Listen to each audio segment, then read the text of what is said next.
as we start on this, let me just give you a quick thing on what's happened over the last few days. We started a few days ago with a 2-hour plus with Sam Pitroda, and Sam Pitroda actually set the pace in terms of his thoughts on what it was, and he actually said that we should not look at doing things which we were doing in the past. We should look at something completely different. And he felt that for Kerala, the way forward would be to focus on a few areas. He talked about food, health, education, the ocean, and then he of course added waste management and environment to that. And he said that we just focus on that. And I asked him a question, how do you do, what is the economic model on these? And his answer to that was, really, you don't have an economic, you're not looking at an economic model for each of these. You actually create an economic model, not for products, but for the model. You create an innovative model for each of these sectors. And that is how you will find how the economics working on that. So that was a very interesting thought from him. And then we, of course, spoke to Shivadas, who talked about what could be done on manufacturing. We also had a long discussion with Dr. Paul Raj, and Dr. Paul Raj from Stanford University. And Dr. Paul Raj actually talked about looking at the Vietnam model. And he said that Kerala's strength is its people, and we need to see what we can do. In the first day's discussion was very interesting. We had Tony, former CIO of Nissan. We had Raj Kumar, who is partner with Symphony Holdings, and they invest all over Asia. And you had Chandran Nair, who was earlier with National Instruments and at Singapore Technologies, and also with presently with AME, a semiconductor company. Their views were very clear. They said, look, don't try to really look at companies from China coming back here. Let us focus on we definitely don't want polluting companies coming here. Let us look at what our strengths are. Some of it may work. Let us do that. But very clearly, we need to have a big change in the way we look at education, look at agriculture. I know Shivadas is in the panel, but agriculture, which they actually said we will focus on. And then yesterday's panel was a very interesting panel with Alexander Vargas of USD Global, PK Matthews of IBS. We had Pamela Matthew of OEN. We had Dr. Sharif Sahadullah. So it was a very interesting panel, and the panel actually came out with very clear. And we had Johnny Muthoot, the chairman of CII, on the panel. So basically, the recommendations of the panel were very interesting. They said focus on one was to really look at a fund, a disaster recovery fund. Another one was a fund focused on Kerala, the disaster recovery fund with a model where HNIs and others could invest, but it is a for-profit fund. Even though it's a social impact fund, it's a for-profit fund. The other one was to look at healthcare as a major focus for us. And then you, of course, had the agriculture again coming up in that session, which also was very interesting. So a lot of interesting recommendations. Manorama actually has given, every day you actually had a full page of the editorial being dedicated to this at a time when print space is very, very limited, practically very few advertisements, circulation still going well. So I think it was very good that Manorama could do that. A lot of insights. I've been getting a lot of feedback directly on my own. Some of you have attended the earlier sessions, and you know how that has been going. So this program is actually, Manorama is doing it in association with Kochouseph Finance, and they've been partners on this throughout. First round is about 6 to 7 minutes, 7 to 8 minutes. The second round will be 2 to 3 minutes, then Q&A. And at the end, I'm going to ask all of you to come out with very strong recommendations in the areas. Okay. So good morning, everyone, and welcome once again to the Malayalam Manorama webinar series, which is being done in association with Kochouseph Finance. Thank you very much, and over to you, Bala. Thank you, Vijayan, and also to the Manorama. I have 5 points. I'm going to be focusing on the medium term and not on the short term, because I believe that was one of the the purpose of this seminar, of this webinar. So I have 5 proposals, and the context is, I am just reminding myself and the viewers that we are talking about a state which we're talking about a very particular circumstances about Kerala state. And my view of it is, here is this state with decentralized, empowered local self-governments, empowered self-help groups, the highest HDI in the country, and what various authorities have recognized as the best quality of life for the average citizen of the state. Second point, introductory point, is that there has been the adverse impact of COVID we can't get away from. So, and these are what has affected businesses and affected lives. That is the need to maintain social distancing because of a particularly virulent virus, which is right now working all over the world, which has damaged supply chains. And the current method of facing it all across the world and in Kerala is obviously a reactive method, which is based on more and more testing, isolation, treatment, and of those who are in dire need, try to arrange ventilator support, etc. So this is the context. So in this context, I have saying, going forward in the medium term, I'm not going to offer any solutions for the because I think things are fairly well in hand.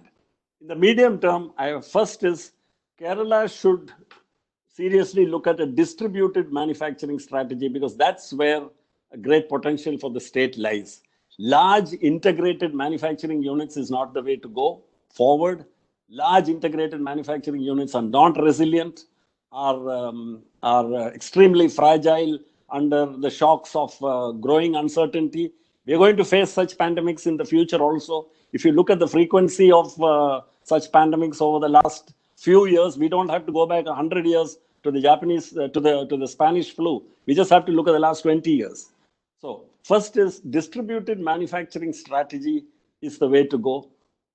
As I have spoken on various occasions, I am a votary of the fact that, and I've been trying to highlight the fact that Kerala has got many success stories in high-tech MSMEs in manufacturing, which have grown up in the last 30 years, practically grown up under the radar without anybody noticing it. And these have become nationally and global leaders in their field.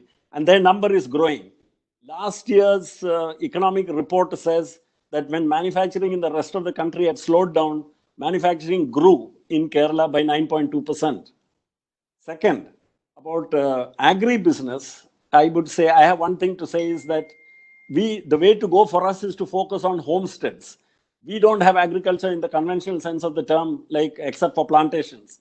Mostly it is very small homesteads. So the key to revive them is to see how can we bring them into the mainstream. How can we take them away from the clutches of the middleman? So various innovations are possible.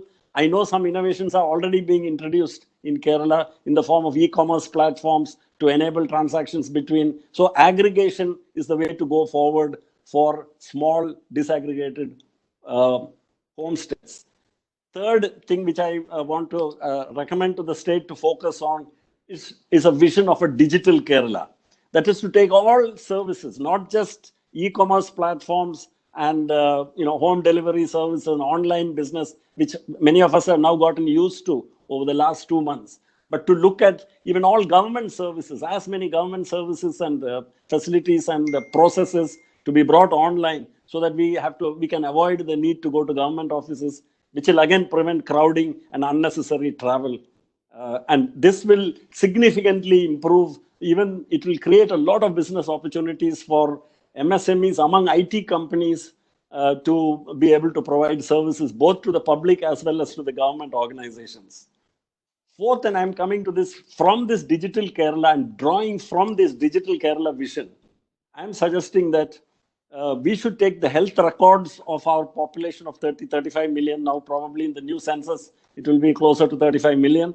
And take the electronic medical records of all these and use that as a resource. Of course, there are issues about data security and data privacy. But these have to be approached through suitable methods of data anonymization, etc., for which technologies exist, and we must look more into that. If this amount of data can be made available to and subjected to detailed analysis using the powerful tools of artificial intelligence, machine learning, data analytics, etc., we will be able to prepare a risk stratification profile of the entire population. Now, we cannot, since pandemics are going to be a fact of life even into the future, every time you cannot order a lockdown. We will have to become much more nuanced. And Kerala can probably be the first state then, the first region anywhere in the country we should try to aim at becoming, where thanks to this digital Kerala vision, and thanks to this analysis of EMR, we can create a risk profile of our every family in Kerala, so that whenever a pandemic or whenever a resurgence is noticed, we can immediately target which are the high-risk groups and high-risk spots in Kerala and aim our interventions precisely there, so that economic activity as a whole is not stopped. This kind of general lockdowns can be avoided. And flowing from that, we can lead on to what is my final suggestion, which is that Kerala is uniquely positioned to brand itself as a complete health destination, with arguably the best public healthcare services in the country, which have now been even noticed overseas, without spending a paisa of promoting Kerala as a healthcare destination. We've got all the publicity that we need. Now we just should not waste this opportunity.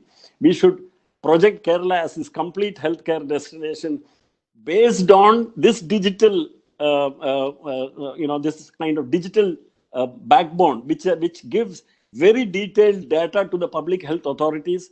We should be able to use this digital strength and this digital database to even be able to get a profile of visitors when they board an aircraft to come here itself, so that we can fit them into a certain risk profile. We need not know their horoscope. We just have to know a few parameters about them, at least as many pieces of information as there in the passport. That many number of information, if it is fed into at the boarding stage, we'll be able to get a sense, is this person who's coming in belonging to any of these risk groups? Should we take a more closer look at that person or not? So everything becomes much more nuanced. And this combination which we have in Kerala, I'll just complete with that. The combination which we have here in Kerala of tertiary hospitals, middle-level hospitals, both in the public sector and in the private sector, easily one of the world's best and most renowned Ayurveda and wellness treatment centers, which have been in operation for hundreds of years. And if we can also do something to create the most safe public spaces, which will happen through this risk profiling, which I mentioned, if we can create the safest public places, we would have made Kerala into the healthcare destination which everybody will want to visit. Thank you. Thank you very much, Bala. Excellent. In fact, very good opening remarks for the whole session, where you covered very well they talk about the distributed manufacturing, homestead farming. Reminds me of our common friend Jose, because whenever there is something, Jose talks of homestead farming. Yes. And the memo train. The digital Kerala initiative, very good. The health records. Actually, on the EMR, on the electronic medical records, there's an Ehealth program which was initiated about 5 years ago and really launched about 3 to 4 years ago by the present Chief Minister, which actually has been rolled out across the state. But something happened, and I don't know what. About a few months ago, they actually went slow on it. Okay, but I think it's been revived now. And that actually takes care of a lot of what you have said. The health destination is an excellent one. Probably we need to become, like you said, a global destination for wellness, where somebody has a lot of elective stuff, whatever elective things they should think of. The first thought should be Kerala, not just because of cost, but because if it's a healthy place. So thank you very much. Great inputs there. Just for those, most of you on the panel know Mr. Balagopal. But for many of the audience also definitely would know that. But Mr. Balagopal is someone a lot of us look up to, a person who actually said thank you to his Indian administrative service well before he could even take what they call the voluntary retirement age. He said no. he decided to get into business, and he actually set up, using Indian technology, one of the first blood bag manufacturing companies in India. And I had actually talked, there was a question which came up on the first day, where somebody talked about how can we do clean rooms in Kerala. And I actually mentioned about the clean room which Thermopenpol had and has, and the kind of cleanliness standards that you all have been able to maintain. Actually, this company today is one of the world's largest. He's a founding managing director of Thermopenpol, one of the largest blood bag manufacturers in the world. They also do a lot of other medical devices. Bala today is an author and also a I would say a person who actually supports a lot of, I didn't want to use the word mentor, a lot of mentors around, but somebody who actually, who helps a lot of startups. He's an angel, he funds startups and supports them in a big way. Also does a lot of work on the charitable side. So thank you very much, Bala, for those opening remarks. The next, I'm going to request Mr. Rajesh Nair to speak next. Rajesh Nair was earlier Thai president, someone who knows Kerala inside out, from the inside and from the outside, because he spends time in Bangalore. He looks after some of the southern states. A person who is very committed to the state. And during my period of the planning board, we've actually used him a lot. And I think many of the professional reports which you see coming out of associations in Kerala organizations, you will see his touch to it, because he does a lot of work for pro bono work for many of those. So Rajesh, I look forward to your comments. Over to you, Rajesh. Thanks a lot. And it's an interesting segue, since I'm heavily influenced by Balasar in a lot of things. Some of my points also will find reflection in some of the points he mentioned as well. So I think, a lot of people say that we should not waste a calamity to make great policies, and probably it's a good time to come back to the drawing board and see what the state can do further, and also accelerate some of the good things that the state has been doing so far. So again, I have around 4 or 5 points, which is about the next part. So I'm looking at, whenever I look at a problem like this, we are looking at 3 frames. What should we do now? What should we do next? And what should we do beyond? In a time frame of, what should we do in the next 2 weeks, 2-3 weeks? What should we do in the next quarter? And what should we do probably in the next year?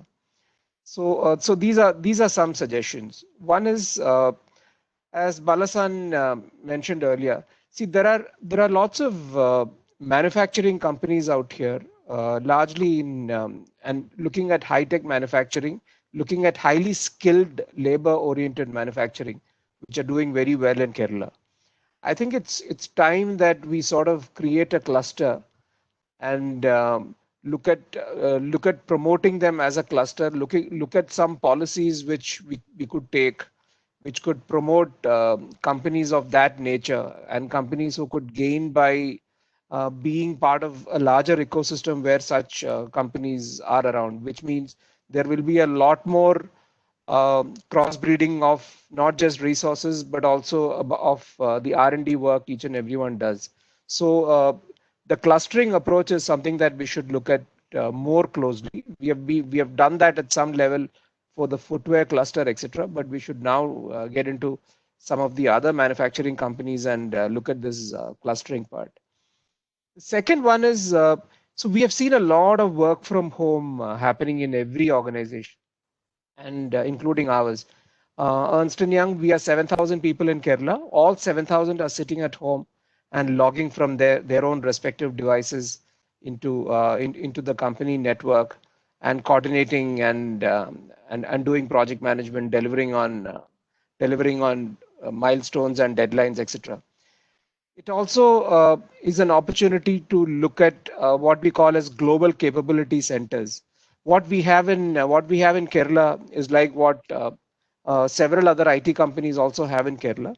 We have a large IT division. We have a large technology center which does research on new technologies like machine learning, AI, blockchain, etc. And there is a wide availability of very high skilled people available in the state. So a global capability center for some of even the global majors, Kerala could now be positioned as the right location. We have case studies like us being here, like Nissan being here. You have Infosys, we have Wipro, we have Cognizant, we have TCS. We have a lot of IT majors out here, which means a lot of qualified people are there in this ecosystem already. And for companies to set up a highly capable global capability center, Kerala is rightly poised to pick up opportunities of that sort. Third one is the impetus on tourism. Now, a pandemic like this completely comes and decimates tourism, and it's not just Kerala, but any country which or any locality which has very high tourist influx because of the lack of movement really gets affected. And I think particular focus needs to be given on to tourism at large, and it's also an economic necessity because uh, tourism, as a lot of you know, is what we call as an economic multiplier. The 1 rupee that you invest in tourism tends to beget a maximum amount of money in terms of revenue in the ecosystem. So uh, countries with great tourism normally begets and sort of encourages industry around it. And it's important to get tourism back on its feet. I'm actually very optimistic about tourism because we have seen Kerala, in spite of being devastated by 2 floods and Nipah earlier, our the way we come back after these pandemics and after these calamities back and get are able to attract tourism has been extremely encouraging. Tourism also has been the reason why a lot of people visit Kerala, right? We had this I think the much discussed case of the Uber founder Travis Kalanick, who was in Varkala to do a lot of initial programming before even Uber came in. And of course, he came in as a tourist and he found an ideal work environment to sit and work, etc. That sort of leads me on to my third one about see the high HDI which Balasan mentioned. I think we tend to scoff it at times, saying that so Kerala has high HDI, and what or what difference does that make? We just have more literate people, more cynical people, or more educated people who are blaming the system more than what is required. I think HDI also creates a certain amount of social melange and social structure, which at times like these pandemic helps. We have seen people going out of their way to help communities around them during the flood times, and we are seeing the same sort of impetus during the pandemic times. Of course, since it is restricted here, we are not seeing that kind of examples that we saw. But it's a very harmonious environment around. It's easy to work and live in the state, and as I have seen in the last 1 decade, uh, we should promote this. And we keep saying this in Thai, that one of the visions that we should have for the state is it should be the finest place to live and work, and that should be one of the value propositions that the state should talk to when we are looking at companies and when we are looking at investors to make larger pledges in Kerala. Fourth one is the digital push. I think every company, and this is not just the Kerala story, everywhere across the world, we have seen how digital tools are making lives easier. It's actually making us more productive, and it's also making us more efficient in whatever we do. When we had the digital event 2 years back, we had brought out this thought leadership article. In fact, it's more like a compilation of articles, and the title of this book was "The Future of Digital is Human."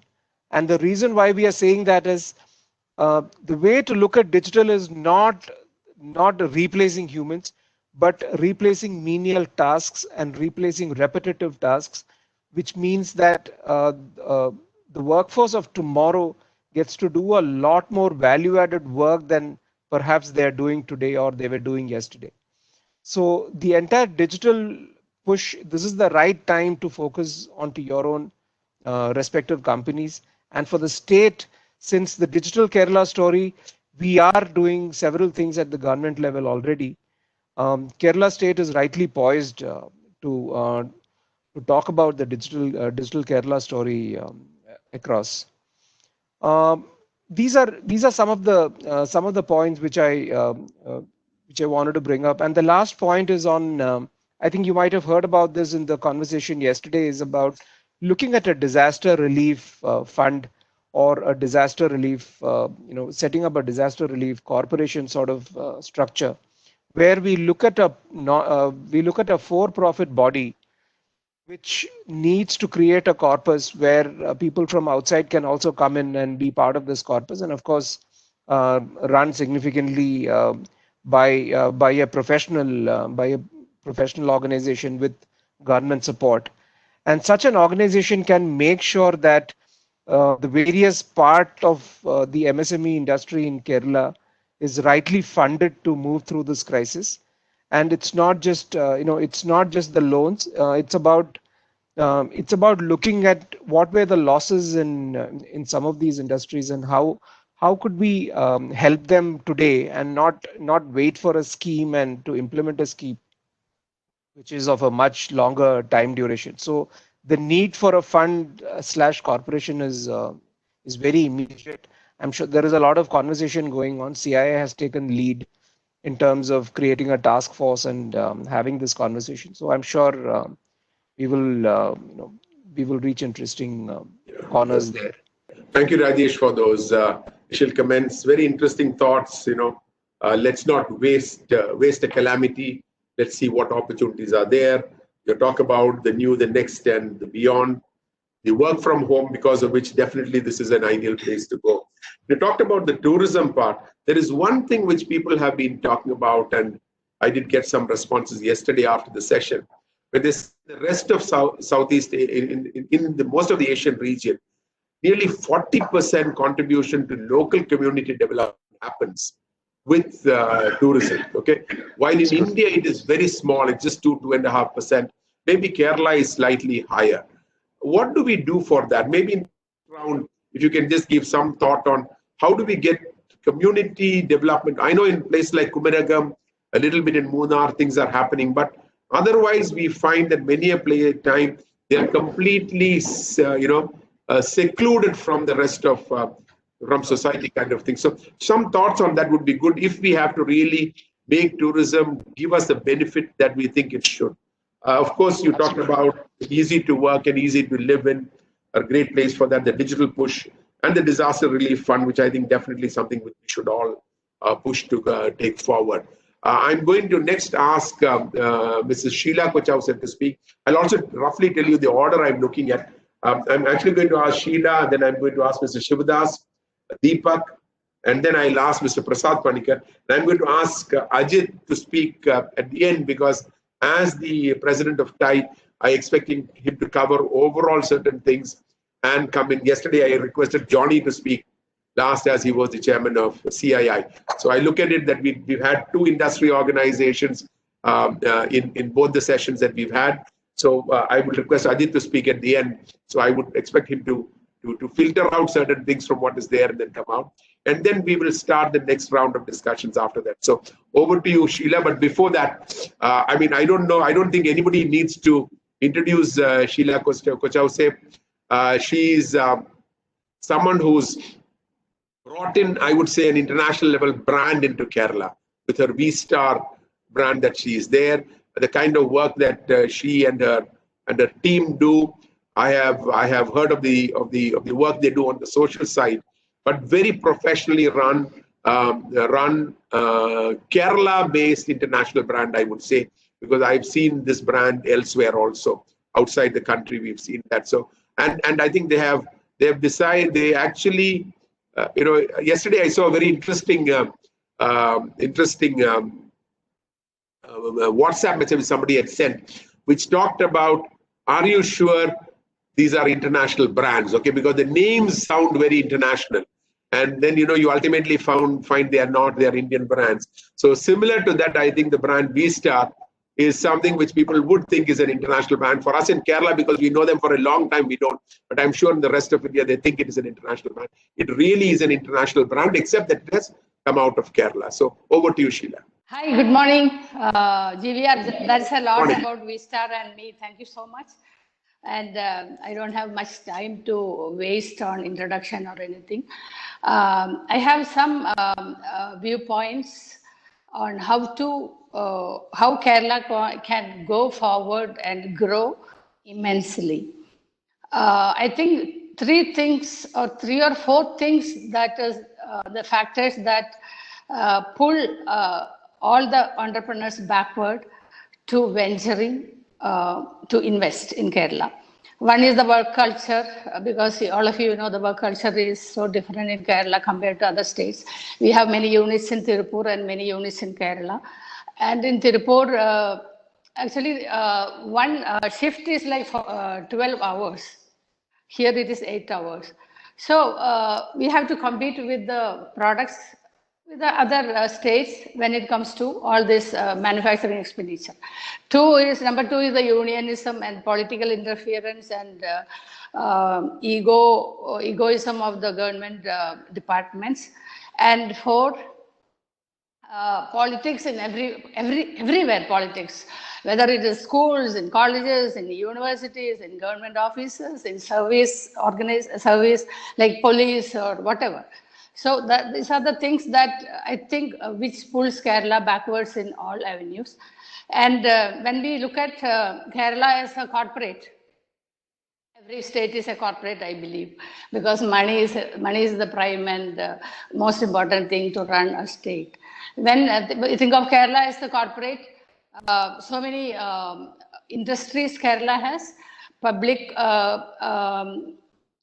public enterprises also, see, when you look at maybe KSRTC or Kerala Electricity Board and umpty number of corporations, this corporation, coconut, this, that. So I think government lacks income, or moreover, they have to spend more money than income, and so there's a deficit here there. So I think if Kerala, any government, I feel, should not do any business. Look at Kerala's any business, like KSRTC, if you look at it as a business, I think if the Kerala KSRTC buses don't run for one day, so many crores they can save. So how long can you run that industry? I have no idea. So I really wonder, there are many financial advisors to the ministers. I don't know what they are doing.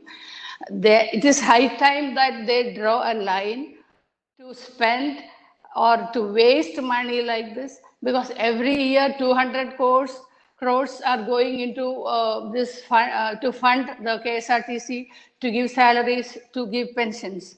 So I think stage by stage, the government should bring down recruiting people to all these public organizations, so that, you know what, when we recruit a person, he works for our company for maybe 30 years and that is it. But if it's a government organization, maybe 30 years he'll work, but another 25 to 30 years, government has to give him pension and without any output. This is a great loss for any government, I feel.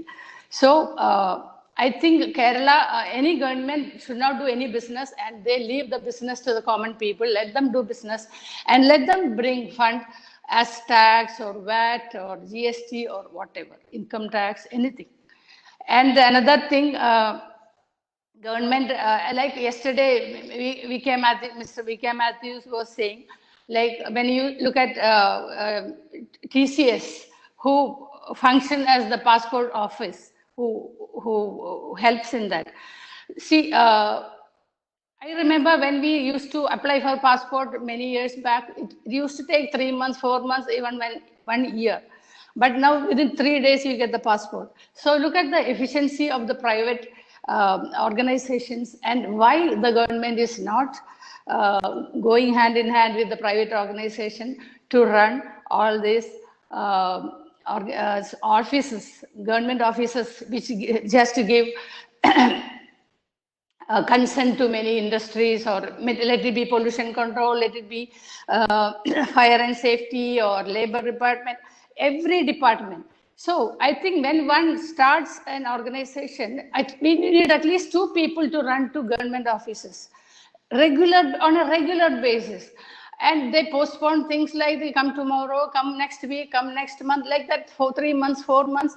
So people lose time and money during these initial stages, which makes any entrepreneur like, it is better that I go back and do something, or put the money in the bank and live peacefully. So I think these are the things that government can do in future. Engage very efficient private organizations are like Infosys or like TCS, and very efficiently government can run or execute all these things very easily. And another thing, when and the government, what the government should do, according to me, is give us good infrastructure, good roads, good bridges, footpaths, open air areas for children to play, parks, and this drainage system, and also good waste management. This a private person cannot do. Me or Rajesh or Bala, none of us can do this. Only the government can do. But they can do this very well.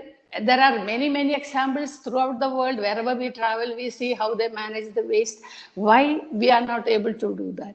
Look at our roadsides, full of filth and garbage. And I think when we invite, when we talk about tourism, I don't know what the tourists feel when they come from the airport to see our destinations. See, we have immense potential for tourism.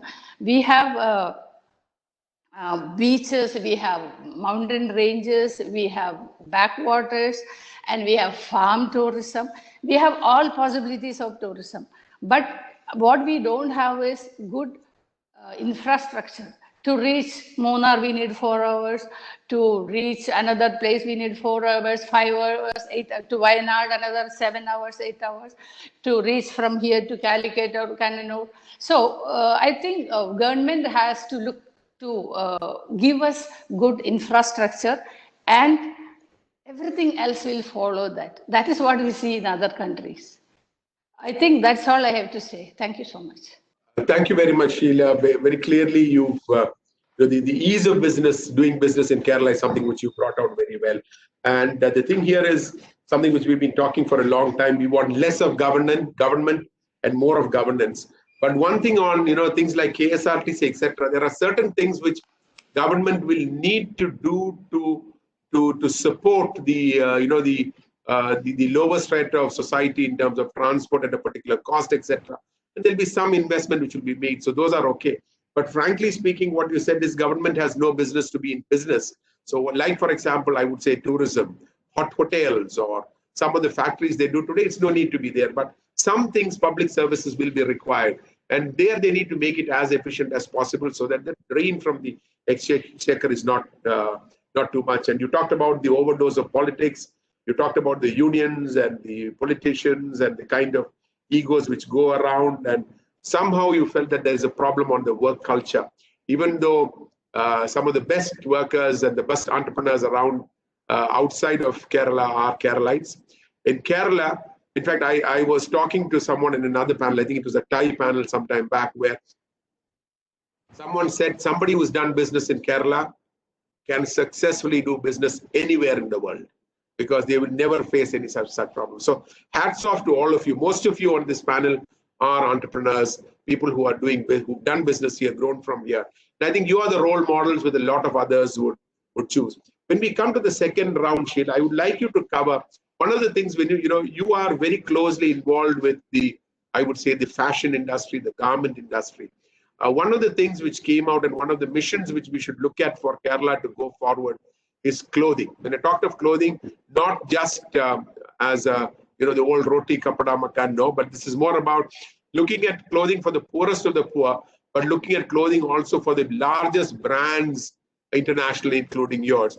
What do we do to make that a mission mode and look at that being one of the big opportunities that Kerala has? So that's something which if you could cover the second round, it would be very good. So thank you very much, Sheela. And may I now request Mr. Shivadas Menon to share his thoughts. Mr. Shivadas Menon is someone who's been president of TAI, he's been the chairman of CII, he's someone who's built companies, built companies in areas which a lot of people have not looked at. He's someone who actually, started selling to the UK alternatives for the peat moss that they have there, using the coir peat from here. Set up one of the first accredited labs in terms of testing for food and agriculture products.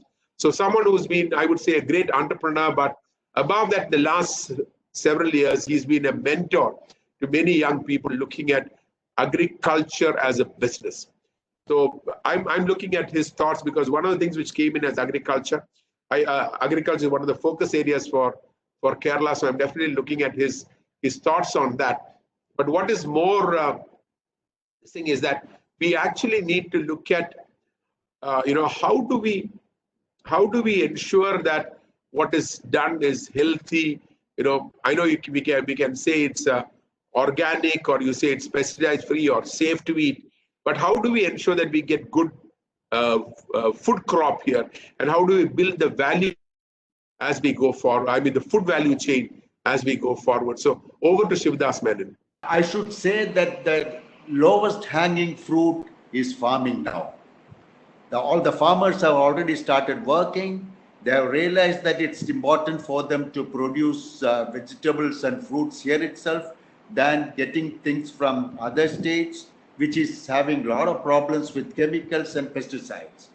And I would like to congratulate the Agriculture Minister for having really given good focus to this area, apart from the local organizations like Better Cochin and CI, TAI and all supporting in this effort. Now, as it is now, we spend almost about 500 crores of rupees every month for buying vegetables and fruits from other states. And if that comes to almost about 5,500 tons per day, and we hardly produce anything here, and we do not know what sort of a quality of material we get it from there. Now, of late, because of the COVID, we call it as a COVID holiday, people have started want to produce vegetables in the terrace and the backyard, and we were also I'm from the inputs company, sector. When I come to say this, I feel that some more focus has to be given by the government. To be very frank, the agriculture department was a neglected department for a very long time. I'm sure all of you will agree with me. And almost 7,000 people working in the organization without much of leadership. And of late, now they have identified an IAS, senior IAS officer heading the agriculture department. And problem is that, their agriculture officers, they hardly get any time to spend with the farmers. They have a lot of responsibilities like reporting to Panchayat, reporting to their own organization, Kudumbasri and all that. Almost 20 days in a month they spend on this. And hardly get any, and of course reporting to preparing reports and sending to and their authorities. So this has to be changed. There is hardly, I don't find any link between the farmer, institute, government, and industry. If you look into, we can very well copy Israeli model. Israel is what they do. The institute identified the problems of the farming community and produce products with the help of the industry. In fact, industry pay for the product which is developed in the institute. So that sort of a linkage. Now things are slowly, it's better. A lot of MSc students and PhD students are coming out of the agriculture university. But I think the problems what has been given to them has not been identified well. They, for the sake of writing a thesis, they write and it accumulates dust in the one of the shelves there in agriculture university. Now, in that process, what is happening? The linkage is gone, and farmer doesn't know what to do in the farming to improve the productivity. It's a fact that we have limited area for cultivation. So our aim should be to double the productivity. It is possible. First of all, the government has conducted a total survey of the soil survey has been done. Quite a few lakhs of samples have been tested. But even today, the farmer do not even apply fertilizer according to the soil analysis. Our soil, just an example I can tell you, our soil is highly acidic. It's about 4.5 to 5% pH is. So when you apply fertilizer in that pH, you lose almost about 70% of the nutrients. That means you are reducing the productivity. So what exactly has to do? First of all, it has to be analyzed properly. The analysis report has to be seen, amended. The soil management has to be done. Cultivate accordingly. In other words, technology. You introducing technology in the farming community. That is it. And another thing, we have a shortage of zinc and magnesium in Kerala soil. And most of our vegetables, what we grow in Kerala, naturally will have lower percentage of zinc and magnesium in that. And I'm sure there are experts, doctors and all here. Zinc is one of the, zinc tablet is one of the medicines given for improving the, protecting yourself from virus and all that. So naturally, why can't we have value-added, micronutrient added, and what do you call it, vegetables grown here, crops grown here. So this is what exactly now the private sector is doing. Unfortunately, that government is not able to get the product made according to the requirements. Technology is not being used properly. For example, now even today, the kits, grow kits are being supplied by the government. Again, they ask you to grow in soil. Soil is okay. First of all, getting good soil is a problem. Second thing is, it all contaminated with, insects, diseases and all that. So that has to be changed. Whereas the private sector, we have come out with, the private sector has come out with potting soil. So it's very safe to grow and, productivity is better and all that. And as you yesterday mentioned about Land Ceiling Act, this is one thing I think is hurting the state very badly. The farmer should be permitted to grow what he wants to grow in that. I'm sure the paddy cultivation in Kerala will not be viable. Since I'm a practicing agronomist, I've been having about 43 years of experience. It's not going to be easy to make the paddy, viable. So allow the paddy, tuber crops like kappa or tapioca or some other crop can be grown there. And paddy, if paddy is required, some of the area, it's viable. You grow high value paddy like nyavara or a Japanese rice. Now they showed interest in growing here. Encourage that so that that paddy high starch paddy can be sold to their own users in India and abroad. I have a feeling, GVR, I think, like KSADC, I think the government should form a KSADC, Agriculture Development Corporation. Agriculture has to be considered as an industry. Unfortunately, that is not happening. And in the syllabus also, in agriculture, college syllabus, has to be, little changes have to be made. And a lot of new technology driven products need to be introduced. You can educate them like micronutrients concentration and an organic pest control system, water management system, small tools for homestead farmers. That is one area I think we should concentrate very quickly. There are about 60 lakhs households in Kerala. If we can make at least about 10 lakhs households train them to start homestead farming here, that itself will take care of the products what is being coming from other states.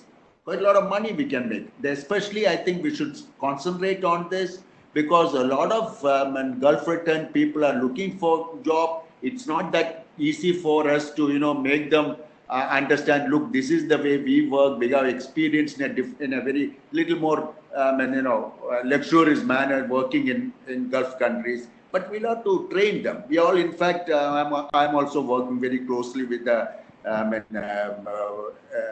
NRE, Pravasi, one of the arms, trying to help them in getting into agriculture. So I have a feeling there are a lot of opportunity, not only for increasing the productivity in agriculture, and also in developing or introducing new products, introducing new startups in the state. Coming to the plantation area, it is an unfortunate thing. I think government has to think very seriously about it. Allow the planters to grow, which is profitable. Now, just because previously the land was given for plantation, that doesn't mean that you still make them grow only plantation crops. Even countries like Australia is growing sandalwood. 2,500 tons of sandalwood is being grown in Connemara, Western Australia. And the planting material has been gone from Mysore. Why not the government think about such things? Think out of the box. I mean, totally depending about rubber. We don't know when the rubber price will go up and all that. Intercropping with coffee and a lot of new cropping patterns are available. Floriculture, of course, I don't know in future what's going to be, how floriculture will do. But at least, we can grow floriculture crops in Munnar area. Tell me almost all the fruits like apple, cherries, strawberries, all that can be grown in Munnar. Why this is not happening? And one has to be that the government Department of Agriculture should work very closely with the industry. Industry knows what is to be done here. Seeds, multiplication, we don't get good seeds here in the state. These are the opportunities I find here. Anyway, that's it for the time being, GVR, and I'll be happy to share my experience with the people. Thank you, Shivadas. One of the things which would be good for you to cover in the next round would be on why micro irrigation doesn't seem to have picked up. Is it relevant for us? What is there? And the other one was yesterday in one of the discussions which came up, we talked about multi-level farming. And there was a thought to look at an agri-highway kind of a thing.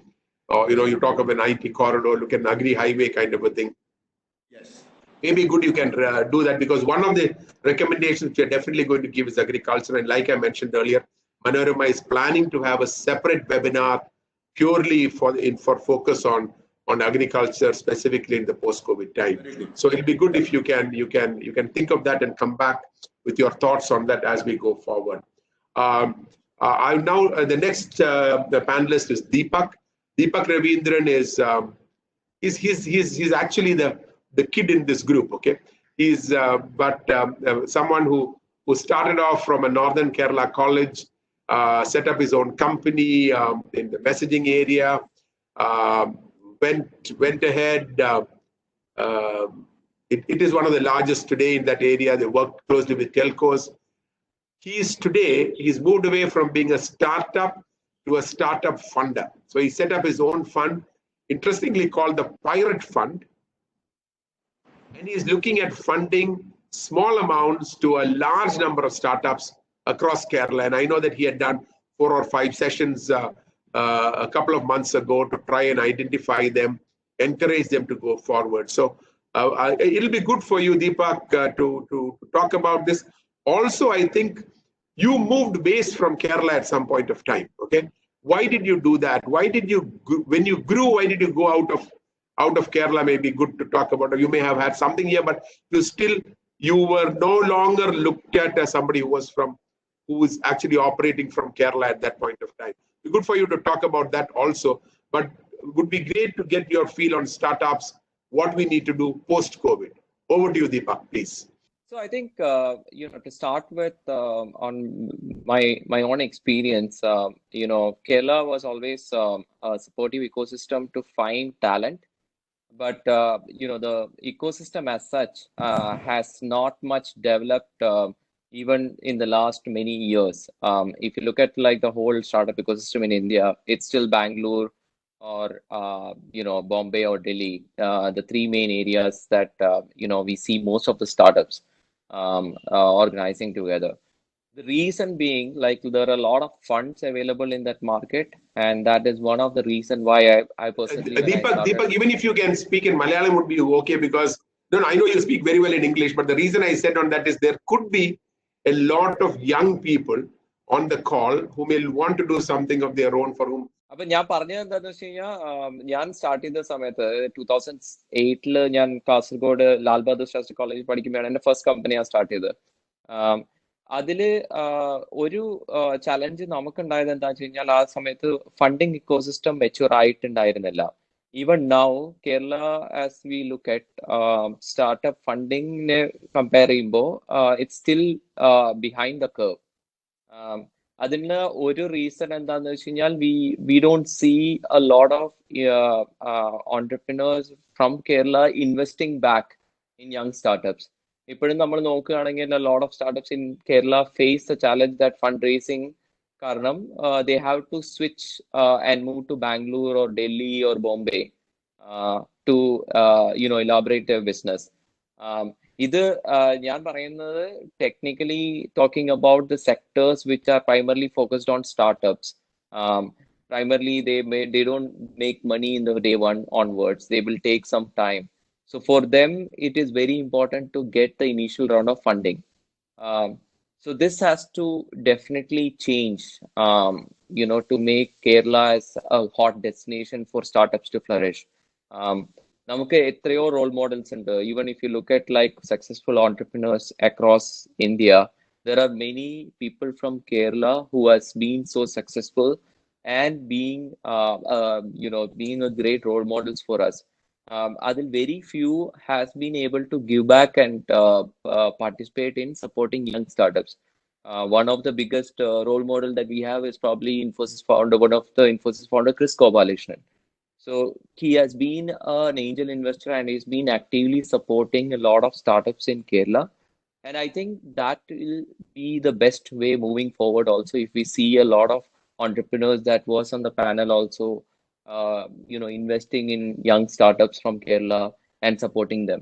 So that is one of the things that I will see moving forward can push and thrive the entrepreneurship ecosystem in Kerala.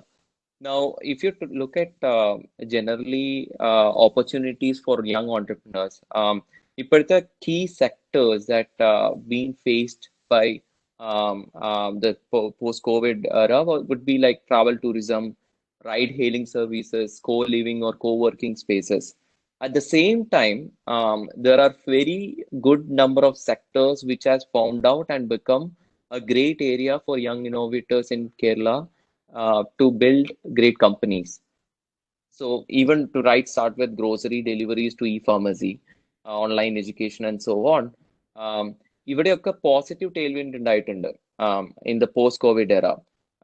ഇത് reminds of the 2008 financial crisis.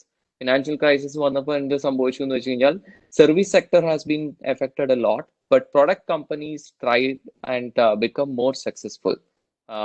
To give you in context, Instagram, WhatsApp, Airbnb, Dropbox, any of these companies flourished post the 2008 financial crisis. The same way in 2020, we will see that remote working എന്നുള്ള concept, അതായത് more and more people നമ്മുടെ വീടുകളിൽ നിന്ന് work ചെയ്യുന്നത് കൊണ്ട് എന്താ പറയാ, ആ ഏരിയാസിൽ ഒരു റിമോട്ട് കൾച്ചർ കൊണ്ടുവരാൻ എന്തുവിധ കൊളാബറേറ്റീവ് ടൂൾസിനും there will be a good number of opportunity. ഒരു ബിഗ്ഗസ്റ്റ് എക്സാമ്പിൾ എന്ന് പറഞ്ഞാൽ സ്ലാക്ക് എന്ന് പറഞ്ഞൊരു US based കമ്പനിയാണ്, which actually brought the first wave of remote culture to companies. എല്ലാവരും ചാറ്റിൽ കൂടെ എംപ്ലോയീസ് ആയിട്ട് കോൺവെർസേറ്റ് ചെയ്യുകയും മീറ്റിംഗ്സ് നടത്തുകയും ചെയ്തു തുടങ്ങി. ആൻഡ് ഇപ്പോൾ ഏറ്റവും ബിഗ്ഗസ്റ്റ് എക്സാമ്പിൾ ആണ് ഇപ്പോൾ വെർച്വൽ ആയിട്ട് നമ്മൾ എന്താ പറയുക കോൺഫറൻസസ് നടത്തുന്നതും അതേമാതിരി സൂം എന്നുള്ള പോലെയുള്ള കമ്പനീസിനെ കുറെ കൂടി dependent ആവുന്നതും. So, type of products will continue to flourish post-COVID era. And this is somewhere where we can see, even from Kerala, a lot of young entrepreneurs building great companies going forward. Other than that, എനിക്കൊരു important കാര്യം പറയാനുള്ളത് എന്താ വെച്ച് കഴിഞ്ഞാൽ നമ്മുടെ ലോകത്തിൽ തന്നെ ഏറ്റവും വലിയ ഇൻക്യുബേറ്റേഴ്സ് ആയിട്ടുള്ള വൈ കോമ്പിനേറ്ററും ടെക്സ്റ്റാസും ഒക്കെ ഇക്കൊല്ലം തൊട്ട് കൂടുതൽ കമ്പനീസിനെ ഇൻക്യുബേറ്റ് ചെയ്യാനും കൂടുതൽ കമ്പനീസിൽ വെർച്വൽ ആയിട്ട് ഇൻവെസ്റ്റ് ചെയ്യാനും തുടങ്ങുകയാണ്. അതായത് പണ്ടൊക്കെ എന്ന് വെച്ച് കഴിഞ്ഞാൽ ഒരു കമ്പനി സ്റ്റാർട്ട് ചെയ്ത് വൈ കോമ്പിനേറ്ററിൽ കിട്ടുകയാണെങ്കിൽ നമുക്ക് US പോകണം എന്നുള്ളൊരു കാര്യവും അവിടെ നിന്ന് കുറച്ചു കാലം ചെലവഴിക്കണം ഫൗണ്ടേഴ്സ് ആയിട്ട് എന്നുള്ളൊരു കാരണം ഉണ്ടായിരുന്നു. ഇനി അങ്ങോട്ട് അതിന്റെ ആവശ്യം വരികയില്ല. കാരണം എന്താ വെച്ച് കഴിഞ്ഞാൽ അവർ തന്നെ വെർച്വൽ ആയിട്ട് സ്റ്റാർട്ടപ്പ് സ്കൂൾസും വെർച്വൽ ആയിട്ട് തന്നെ സീരിയൽ ഓൺടർപ്രിനേഴ്സിനെ കൊണ്ടുവന്ന് സെഷൻസ് നടത്തി ചെറിയ ഓൺടർപ്രിനേഴ്സിനെ പഠിപ്പിക്കുകയും അതേമാതിരി ഫണ്ട് ചെയ്യുകയും ചെയ്യുകയാണ്. ഇങ്ങനെ വരുമ്പോൾ ഈ ഡെമോ ഡേയ്സും അതായത് ഫണ്ട് റേസിങ്ങും കേരളത്തിലുള്ള സ്റ്റാർട്ടപ്സിന് കുറേം കൂടി എളുപ്പമായിരിക്കും പുറത്തുനിന്ന് ഓവർസീസിന് ഫണ്ട് ചെയ്യാൻ. അതായത് ഇപ്പൊ ഒരു 200 കമ്പനീസിന് ഈ കമ്പനി വൈ കോമ്പിനേറ്റേഴ്സ് പോലുള്ള ഓർഗനൈസേഷൻസ് ഒരു കൊല്ലം എടുക്കുന്നുണ്ടെങ്കിലും ഫണ്ട് ചെയ്യുന്നുണ്ടെങ്കിലും അതൊരു 1000 കമ്പനീസിനെ വരെ ഇൻക്യുബേറ്റ് ചെയ്യാനും ഇൻവെസ്റ്റ് ചെയ്യാനും എല്ലാ പ്ലാനുകളുണ്ട് ഇക്കൊല്ലം മുതൽ. സോ ഇതൊക്കെ നമ്മുടെ കേരളത്തിലുള്ള സ്റ്റാർട്ടപ്സിന് ഹെൽപ്പ് ചെയ്യുന്നതായിരിക്കും. So these are some of the key points that I see for startups to flourish. ഇതിൽ കൂടുതൽ any questions I'm happy to take forward. Thank you sir. Thank you very much, Deepak, for those insights from a startup point of view. And one of the things which would be good in the next round, not only for you, for the other panelists also, good if we can come out with at least one idea on what, we have a large number of people coming back from the Gulf. Okay, we have a large number of people coming back from other states who are there. Some of them may not go back, even if they want to, they may not want to go back. So it'll be good for us to think of some thoughts there. And I thought nobody like you to think of something like, so why don't you come out with some thoughts on what we can do that as we get into the next round, which will happen after two speakers are there. So be good to hear you then. Okay, so the next panelist is Prasad Panicker. Prasad Panicker is presently the director and head of the refinery of Nair Energy, and before that he was executive director at BPCL. He was on the board of the Kannur International Airport, the Kochouseph pipeline, also past president of KMA. Actually, this panel has so many past presidents on it of various of the best organizations in Kerala. Anyway, over to you, Mr. Prasad Panicker, to get your thoughts on what we can really do with the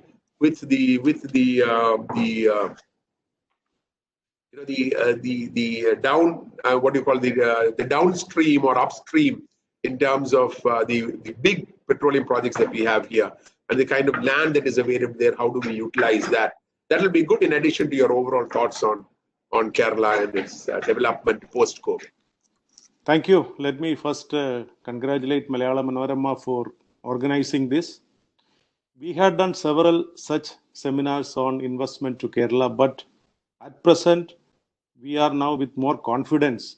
We are looking at Kerala for a investment destination because of the success that we have shown, the social capital that has increased because of the COVID situation. Not only within the country, the globally also it is appreciated that as a society, we are able to manage such crisis much better than some of the so-called developed places. But we also realize that end of the day, this personal care and more care is becoming a strain on our economy. We have got three concerns now, as moderator rightly put it. One, the impact of expats coming back. Second thing, the workforce from the outside the state, which happens to be a key factor for our productivity, they are also likely to leave. So in this context, we have to look at how Kerala has to capture the opportunities that is given by this epidemic. Not only in the state, the entire other states of India are also looking. Now I am speaking from the state of Gujarat. All the states are looking at this to make it as an opportunity. Government of India already announced that we are going to be self-reliant. They also announced that we have to completely revisit our supply chain model to make it more robust. Similarly, on the global front, even the West is looking very closely at China whether this model of development, the dependency has to be reviewed or revisited. So this is the context that we have to look. I fully agree with all my previous speakers, but I believe that this virus also would go maybe in few months, if not maybe within a year. And we will be back to our conventional competitive structure. So in this context, we had to discuss how to capture this uncertainty time and bring more and more investment to the state.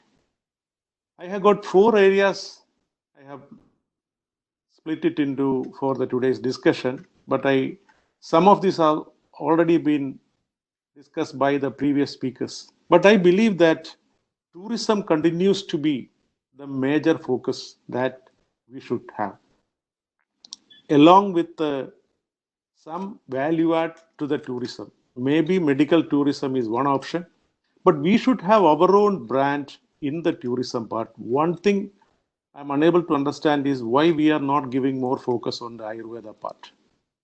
It has been already become a brand of Kerala in many places, not only within the state, within the country, outside the country as well. But unfortunate part is that the Ayurveda, to make it as a form of medicine, to give people more confidence about its relevance and capability, we need to have some kind of a system, some kind of a clinical trial that is being done by the allopathic medicine. A protocol has to be developed with the help of the government so that the other countries, the other states, or above all, the confidence of the people will be more to accept Ayurveda as a form of medicine. So we have got many manufacturers within the state in the Ayurveda, but assuming that we are able to have some kind of a volume growth, this is the best way we can vertically grow on Ayurveda in the state, including plantation of herbal plantation. Like Mr. Menon was saying, that many opportunities in the agriculture sector, then manufacturing sector, and also as a brand. So we should use this opportunity to rebrand Kerala as a green destination. So that is our, because God's own country is definitely give us some value, but the green is the word globally being accepted as a top brand now. So this is one area I suggest that we have to focus. Second, when we are talking about the green part, we also should look at a long-term strategy, how to keep it green. One of the major areas where the pollution continue to be high globally as well as in any part is about the mobility, the pollution out of mobility. We were talking about the infrastructure development, big roads, wider roads. I don't think it is easily possible in the state of Kerala considering the land cost and other logistical issues. So we have to find out a way how to minimize the pollution from mobility. Many areas the research are going on, and one such potential area is called hydrogen as a fuel. Kerala government already started initiating this. That is called hydrogen fuel cell. Zero pollution, mobility, and that is definitely going to be the major evolving technology maybe in another 5 to 10 years. Though Kerala state has initiated, but we have to immediately go and get alliances with the international players, international research organization, and start implementing an early date. Like maybe many years back, we had on the coir or cashew, the focus we might have given at that point of time. Same focus we have to give now. This is definitely for a future thing. As Mr. Bala said, we have to look also at something which is some future activity. So this is one option we should think. We cannot expect that the roads are going to be bigger, wider, and pollution from automobiles are going to be lower in the state of Kerala. Third point, since agriculture opportunities are quite limited, as Mr. Menon said, paddy and all, we may not have success stories. We cannot ignore manufacturing. Manufacturing is going to stay here. That is going to be the largest employment generator for many years to come. Distributed manufacturing, as Mr. Bala said, is the solution for the state. We have proven it many, many times. Mr. Menon was giving an example, 500 tons of 5,000 tons of vegetable coming to the state every day. So not only vegetables, there are many, many materials. Being a consumer state, we are using such many materials. One example, one or two examples I can give you. The paint. The paint consumption in the state is one of the largest in India because because of the climatic conditions and so many other things. But only a small percentage of the paint that being consumed in the state is being manufactured here. The others are being manufactured very close to our borders also. This is not a high-tech thing, but it is a highly value-added thing. At least on niche paint manufacturing, if we have to get the technology, we can, then we should do that. Similarly, on the footwear industry, Mr. Rajesh was talking about the footwear industry and the success we have got on the clusters. But most of the raw material for footwear industry is still imported to the state. The basic manufactured petrochemicals are used in the footwear industry, but still coming from outside the state. And at present, Kerala has got all the petrochemicals available within the state for main manufacturing, for these kind of petrochemical manufacturing. Another example is the bedding or the furniture. This is also can be manufactured in the state. So these are all high value added products, and probably this is the right time because of the expats with the high skill available with them, some amount of fund available with them, but a large manufacturing facility probably may not be possible in the state, and people may not be willing to go and set up a manufacturing unit within a residential area or a common place. This is the place where government has to come out with parks, whether in the government sector, private sector, give the facility and ensure that more value addition is happening in the manufacturing sector. My last point is about the education and skill development. Even now the trend is happening that many of our students are going outside the state and outside the country. While we have got a huge infrastructure for education available in 90s and early 2000, you might remember that the investment we have made for several number of colleges, and most of them are not put to complete use. At least some focus area of education may be higher education, and that should be attractive. So economically, how we can attract students from outside the state, outside the country, may not be from the developed world immediately, but we should have a provision. We should have an ecosystem for attracting education to the state. That will have two things. One, the viability of the system would go up, and also that would improve the educational availability for our own students. So once we have got education system, good universities, and on at least on some of the few focus areas, then research is going to be the biggest beneficiary. As more and more research is happening, probably is the place where we can ensure that our manufacturing activities, our mobility activities, everything is going to be more and more green, because this is going to be the thing. And tourism, whether with the so-called issues or whatever happening, tourism is going to grow in the years to come. We have to rebrand it, and we have to make it that we are getting the higher end of the tourism. So in a nutshell, my feeling is that, as has been put by some of the speakers, government along with the private investors should create an ecosystem which is essential for attracting people to India as form of various forms, including to invest in the state of Kerala. Thank you very much for those thoughts where you talked about Ayurveda, the looking at a green destination, hydrogen as a fuel, research being a focus area to do things on manufacturing. We go to the last panelist, but I look at it as a very critical panelist who I think would summarize as in his role as the president of TiE Kerala. Ajit Moopan is head of Menon Holdings. He's they are in the manufacturing, plantation, retail, and investment area. A very active person in Young Indian, CII, and TiE. And like I said earlier, he's the president of TiE Kerala and also the president of the Kerala Angel Fund. So when Deepak said that there is not enough money here, Ajit, you now need to tell him that there is money and tell those who are on it that there is money available and you will invest through the Angel Fund. Ajit, look forward to your thoughts on what it is and what we look at for Kerala post-COVID.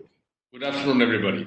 One of the advantages of speaking last is your points get taken up by a lot of speakers before, but I don't need it to, make your job easier as moderator, DVR. I'm going to take my time.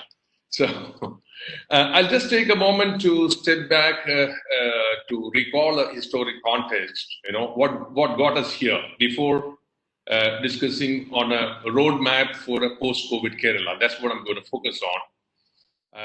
So recalling, decades ago, Kerala took a lead in affirmative actions, formed conducive policies in education, healthcare, skill development, etc., and made investment in these areas, which led to equitable human development across social classes. And then our skilled workmen, qualified professionals, and paramedics found high-paying jobs in GCC and the West. Remittances from Kerala led to high consumption and investment in real estate that powered the Kerala economy for many decades. In short, we had an easy time for quite a few years. What we lost out was, there was no focus on enhancing local production, self-sustainability in local production or agriculture, even education. Now, after two successive floods and the crash in petroleum economies of GCC and the pandemic outbreak, this has marked an end to that cozy era. So, sooner or later, the petroleum bust alone would have got us here. So, does the COVID accelerated the crisis? So, with Kerala. Now, for the roadmap, one thing is certain, what got us here so far will not get us far. We must now tread a different trajectory, meticulously plan and prepare for a post-COVID world, playing to our strengths while countering our weaknesses. Now, I've identified, a curated list of recommendation of potential opportunity areas. I will cover them in the first part. And the second part, I would like to touch upon, how to counter our weakness. So, potential opportunity areas where we can focus. This is not the premise of being a center of excellence in a few selected areas. Be a hub or destination catering to proximate markets like Kerala itself, rest of India, ASEAN countries, and GCC nations.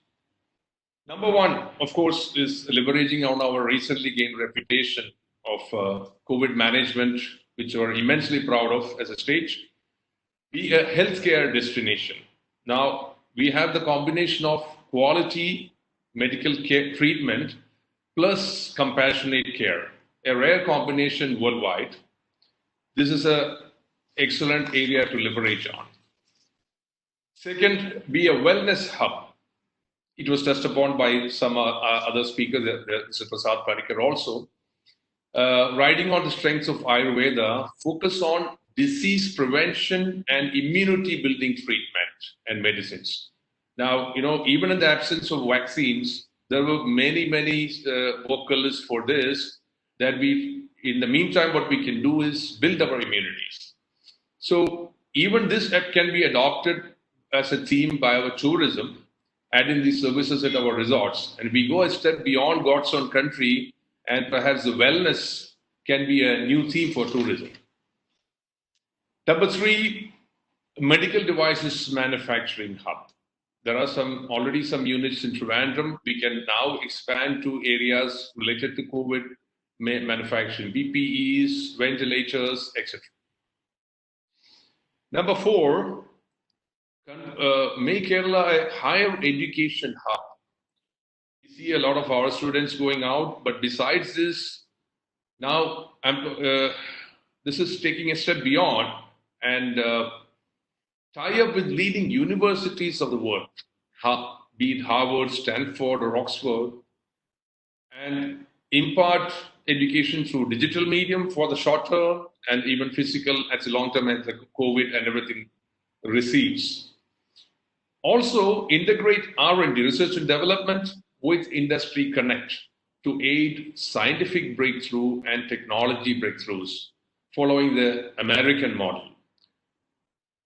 Number 5, be a skills development hub, synergizing with our ITIs. They have plenty of land, excess land. This is a great opportunity for our skilled Gulf returnees. You know, there is already a big market in GCC where they are promoting indigenization and whereby our people are getting thrown out. So we, like the Kota in Rajasthan is a hub for IAS training, we become a skill development hub for GCC, ASEAN, or rest of India. Number 6, promote high-tech industries in domains such as biotech, life sciences, space tech, AR, VR, ML, electronic hardware, etc. Number 7, agro-processing industries is a great value add for our crops. We can emulate models such as Thailand and Vietnam in this. You know, already there are some units processing kappa, cashew, seafood, you know, high value added products out of this. There are many, many more which we can follow. We make it a hub. Number 8, this was touched upon by my colleagues, Shivadas, Menon, commercial agriculture of high value crops like horticulture. I'll tell you an instance. Couple of Calicut-based entrepreneurs, you know, who are running a high value crop horticulture farm in Ooty. They are supplying to many retail chains like Lulu here. You know, in the COVID times, they make a direct-to-market effort and tied up through delivery, partners, and they've got great breakthroughs. You know, but if this can happen in Ooty, why not in highlands, in the hill areas of our Kerala? These both the entrepreneurs are based in Calicut. Initially, the name is Purple Patch. I take the name for example. So, but this needs also reforms, policy reforms. Number 9, again an opportunity in agriculture, homestead farm. This was also touched upon by my colleague. This is a big self-employment opportunity for Gulf returnees, where they use small patch of land next to their household, 10 cents, 20 cents, 30 cents. Well, this alone cannot work. This has to be, tech infused or tech enabled for direct to market delivery. And then this can be a great game changer in self-sustainability in food, also safe to eat. Yesterday, Mr. V.K. Matthews touched upon, infusing technology into as many areas as possible. This is one I can think of. Number 10, Infotech. We already have great companies here. Encourage them to migrate to products and also serve as BPO services to government. Number 11, be a digital services hub. Work from home, small business unit. Offering many kind of digital services catering to the world. Number 12, and the last, are a boost to our startup ecosystem with product innovation. We already have an excellent, vibrant ecosystem. Yes, as Mr. Deepak touched upon, we have to boost the financing side of it, the funding part of it. But otherwise, very vibrant system. There is room for improvement, which we can bring about. Now, I underline the rider here. These are curated recommendations. These need to be vetted by an expert committee, a special panel set up by the government. And these are the areas which need special focus, where we can be a center of excellence. This doesn't mean it's not an exclusive list, or we're not excluding other sectors, but these are the primary focus areas that I would like to submit. And in my next, part, I would like to touch upon the how to counter our weaknesses. Thank you, Jivya. Thank you very much, Ajit.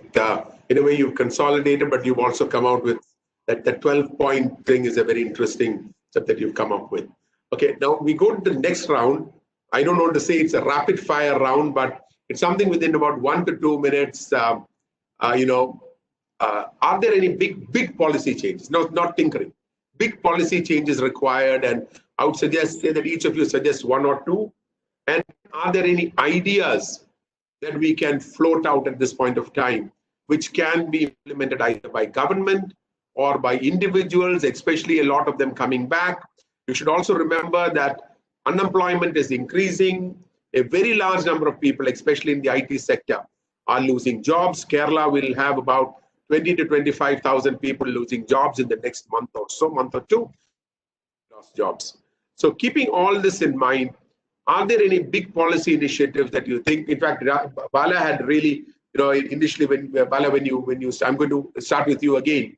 Even though yesterday I did a different model, but today I'm going to start with you, and I'm going to change the order in which Bala, you've come out with very clear initiatives which can be launched. But are there any big policy changes that are required, and any ideas for the people who are coming back and the people who are getting unemployed, and somebody who's already working may want to move out and do something of their own, something which will create jobs in a big way and make things comfortable for people? Over to you, Bala. In the first portion, I had talked about manufacturing and agricultural business, both of them as a business.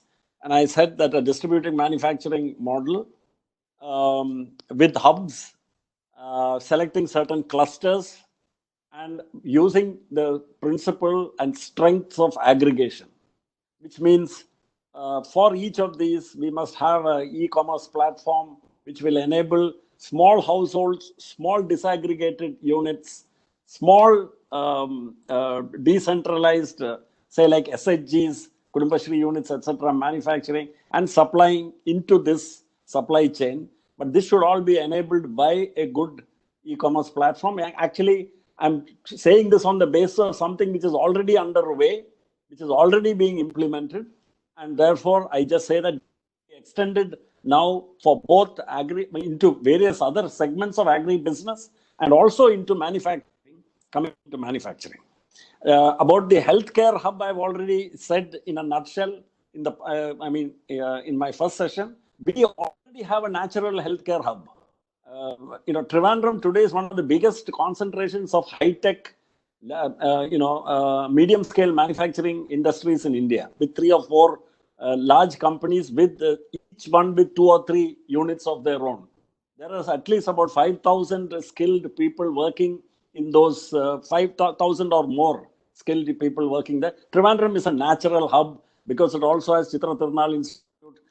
The most important things to enable a cluster are these kind of research and testing and development and certification institutions. So you already have that. Folding this back into, I would say, on industry and business, and agricultural business, we need to encourage this dispersed manufacturing model. I don't think a great policy change is required there. A strong initiative from government is needed. A strong initiative from individual entrepreneurs and consultancy organizations who can come forward with these aggregator models is also needed. This should fold into the digital Kerala risk stratification and complete health destination model. Because I think finally that is real, what really sets us apart are the fact of our political social development, which all of which happened about 4 decades ago, and which resulted in the high HDI. If we have to reap the dividends of that, we need to now tie it into a proper, make it into a digital Kerala, where, as I said, there should be a health profiling of every household. We have the data for that. We have the technologies which are today available in the world.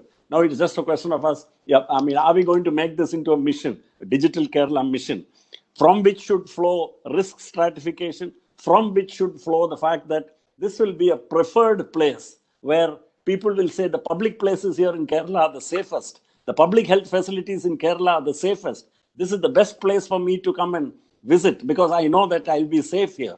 And we should now leverage that into making it into a health destination and not just put up and not just imagine like other places are mistakenly imagining that by just putting up a 7-star deluxe sort of hospital, you don't get healthcare tourists coming there.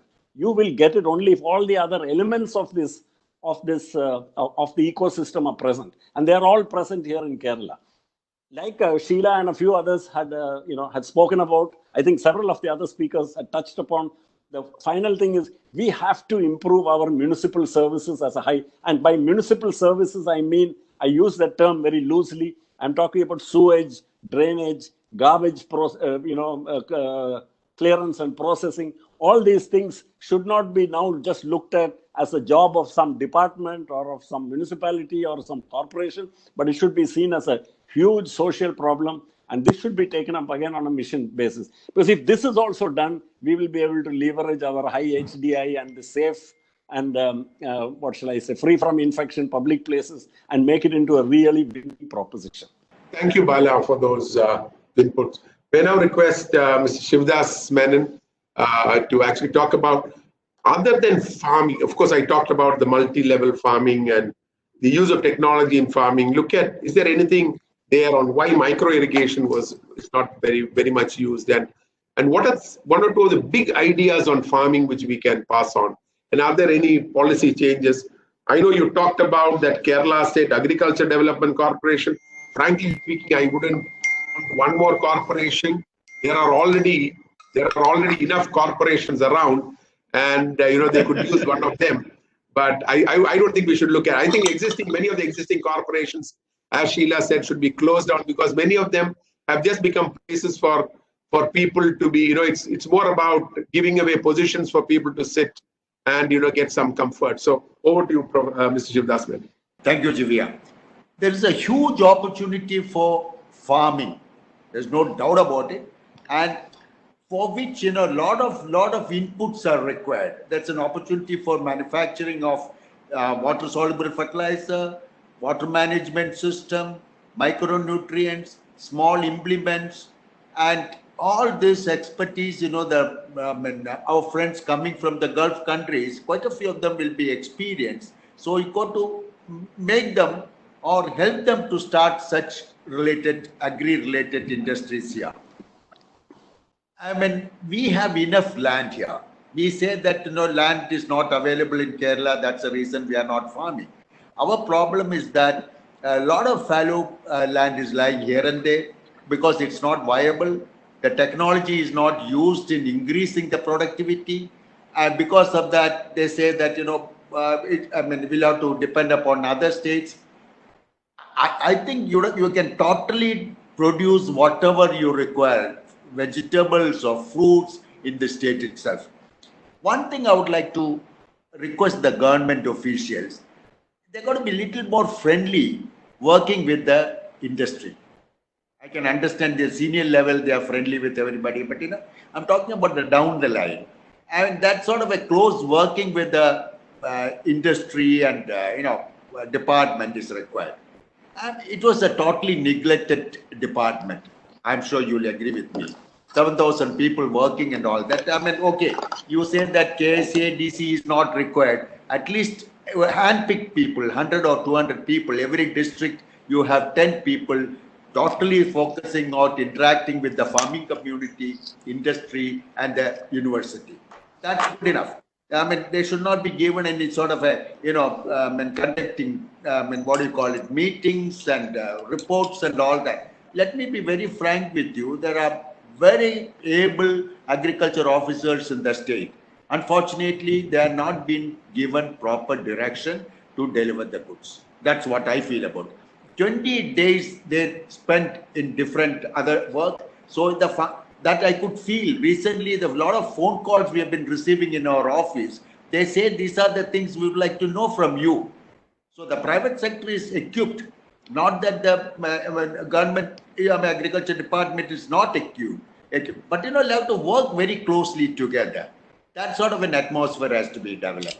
Then I think sky's the limit for farming. And moreover, now we are getting calls from Maldives and even Dubai for cultivation, agriculture. They want to grow vegetables. Oh man, there's an opportunity for Kerala expertise in giving guidance to these people also, and export of products. Now I call it as not only safe, I call it as Kerala safe and nutrient vegetables. Incorporate macro, micro plant nutrients, required nutrients. That means the produce what you consume is nutrient. Unfortunately, this organic farming is misleading people. In organic farming, there is no, the whole nutrients are not there unless you, incorporate nutrients in the organic manure. So a lot of things possible, and productivity has to be doubled, which is possible with the introduction of technology. Yeah, thank you very much, Shivadas. I don't know whether, so I'm just going to show you something which I just got on. Rajesh from Manorama just sent it to me. The latest Economist cover page. Some of you would have seen it. Just have a look at it, okay? All right? Yes. It talks of goodbye globalization, the dangerous lure of self-sufficiency. Okay. Anyway, it is something which we can discuss as we go forward. But I would now like to request Ajit, some clear recommendations, big initiatives which we can look at. And again, and can you please think of what people can do when they come back from the Middle East also? Remember that it's not going to be a few hundred or a few thousand. It's going to be tens of thousands of people, including many of those who might leave the IT sector or other sectors. So we're going to have a large pool of educated, skilled manpower available in Kerala, which may go to a few 100,000. How are we going to fruitfully engage them? I'm not saying we'll be able to create jobs for everyone, but maybe this is an opportunity for a lot of small enterprises to come up. Yeah, Divya, thank you. In fact, among one of the 12 points that I suggested, one of them, the homestead farmers opportunity for the Gulf returnees, and also the skill development center, where they in turn train the unskilled workers across different geographies, from ASEAN or from even GCC, where they are trying indigenization in their own, but those people don't have the skills. So it's a reverse role they're going to perform. But then can I also touch upon the second part of what I wish to do, the reforms part, Yeah. So to counter our weakness, one is we need to invest in infrastructure, mobility, logistics, and waste management very importantly to improve our quality of life. Another bold and immediate policy reforms, we need Land Reforms Act 1972 agriculture, basically to free the crops from cash crops to other high value crops, and also education if you need to make it an education hub. Thirdly, raise the bar from ease of doing business to proactively solicit and facilitate business. What the investor looks for is a predictable, secure environment and fast approvals. We are weak in both these sectors. Yesterday there was talk about a friend, Mr. Ram, from Singapore, who was starting a 30 crore project, which got delayed for 5 years and finally it was shelved. So we have had, years of affirmative actions and regulations whereby we have uplifted the weaker sections of society and bring them to an equitable platform. Now, I think it is time that we took care of investors to balance the equation. Another point is cultivate a shift in mindset of people. Invest strongly in HRD, in partner with other firms, and conduct training for not only officials but also for workmen and society at large.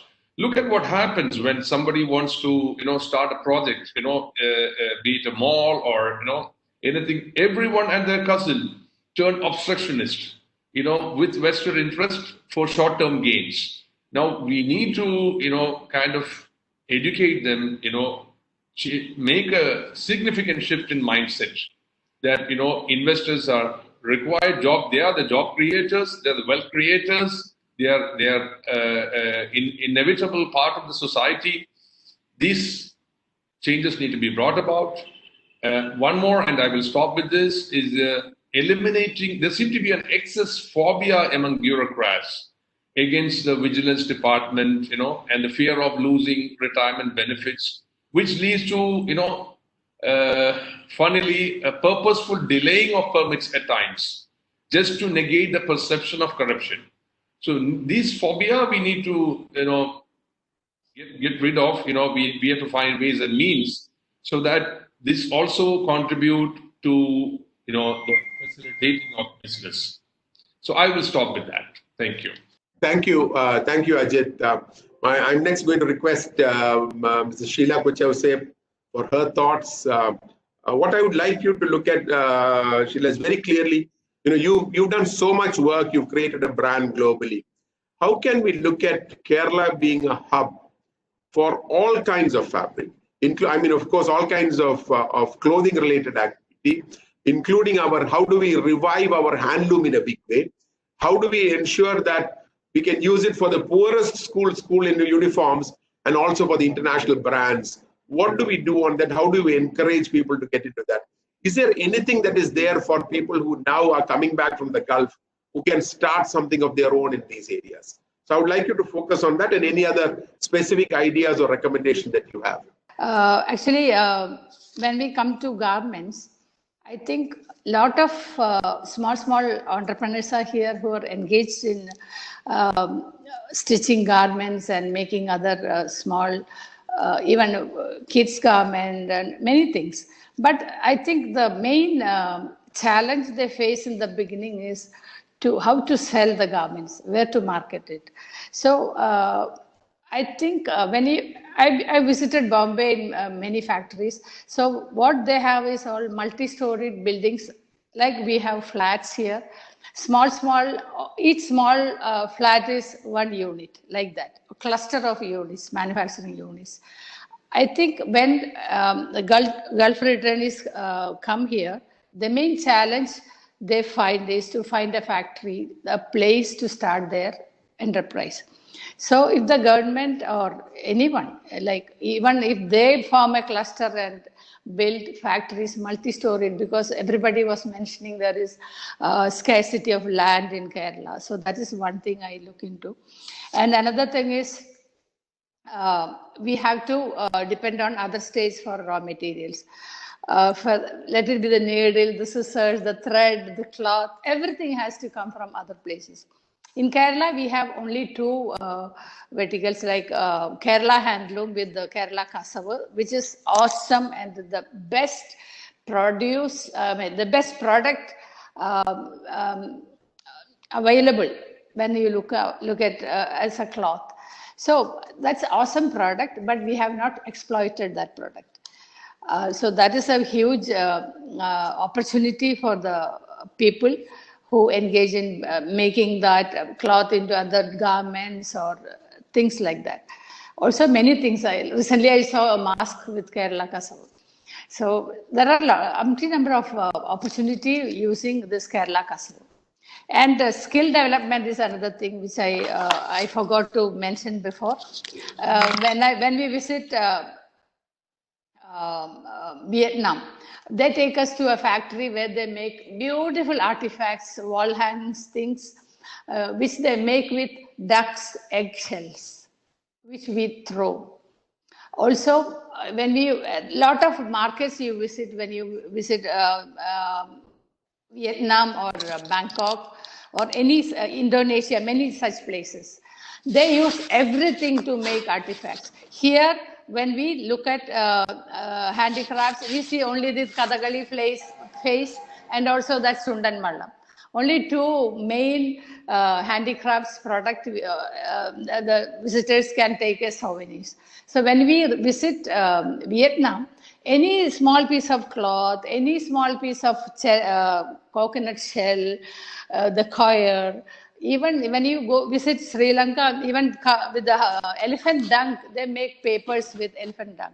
So I think when Gulf people return from Gulf, they have to look at their surroundings and see the raw materials. This is a huge opportunity I see in this coconut shell. They cut into small pieces and join together and make handbags, make coasters, wall hangings, even tiles. So I think we have not exploited all these raw materials. So that is the two things I look at when we see as a garment. Also the unused or unexploited raw materials we find in our surroundings. Thank you. Thank you, Sheela. Good thoughts there on could do the cluster for garments. I remember the time when V-Guard actually started getting stabilizers manufactured from homes, and completely the decentralized manufacturing, which Bala talked about earlier, was something which Kochouseph had done decades ago. So great thoughts there on that. And Rajesh, your recommendations, your thoughts now. In fact, I'm going to give everyone a chance at the end to actually come out with what they would call the big bang recommendation, okay? But not now, that is after the Q&A. So if you've got some big bang, you can save it for that, but otherwise recommendations now which can go in so that the discussions and questions can come in. So after Rajesh, I'm going to request Mr. Prasad Panicker and then Deepak, and then we open up for questions. There are many questions which have come in. Those who haven't asked, please ask. We may not be able to answer all of them because of lack of time, but questions are picked up at random, and based on the kind of the quality of the question, they will be put up to the panel. So over to you, Rajesh. Right, sir. So the first point on some of our population coming back, some working population coming back from the Middle East and some of the other countries. So now, if you look at plain economics, this shouldn't be too much of a bad news. At times, we get a lot of positive talent coming in from outside. The crux is in how we deal with them. Now, one is a lot of them have entrepreneurial backgrounds, and it will be useful to leverage that first. So, for example, in our industry's structure and the DICs, the district industry centers that we have, if we showcase what's available for them in each of these geographical zones, in terms of telling them that these are the parks which are there, these are the infra parks which are there, these are the schemes which are there, and these are the funding options which are there. Some of them could become, continue their existing journeys which they had abroad and probably get acclimatized and join, become wealth creators and create jobs, not just finding jobs themselves. That was one.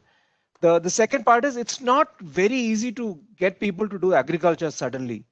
So I've been saying this earlier. The younger generation, if you have to bring them to embrace agriculture as a business, you have to make it, for a lack of a better word, you have to make it more glamorous. So which means there is a lot more technology infusion that you have to show to them. So it's not just farming, it's techno farming, and it's their technical abilities which they have gathered through their education or their prior experiences that we want to leverage here.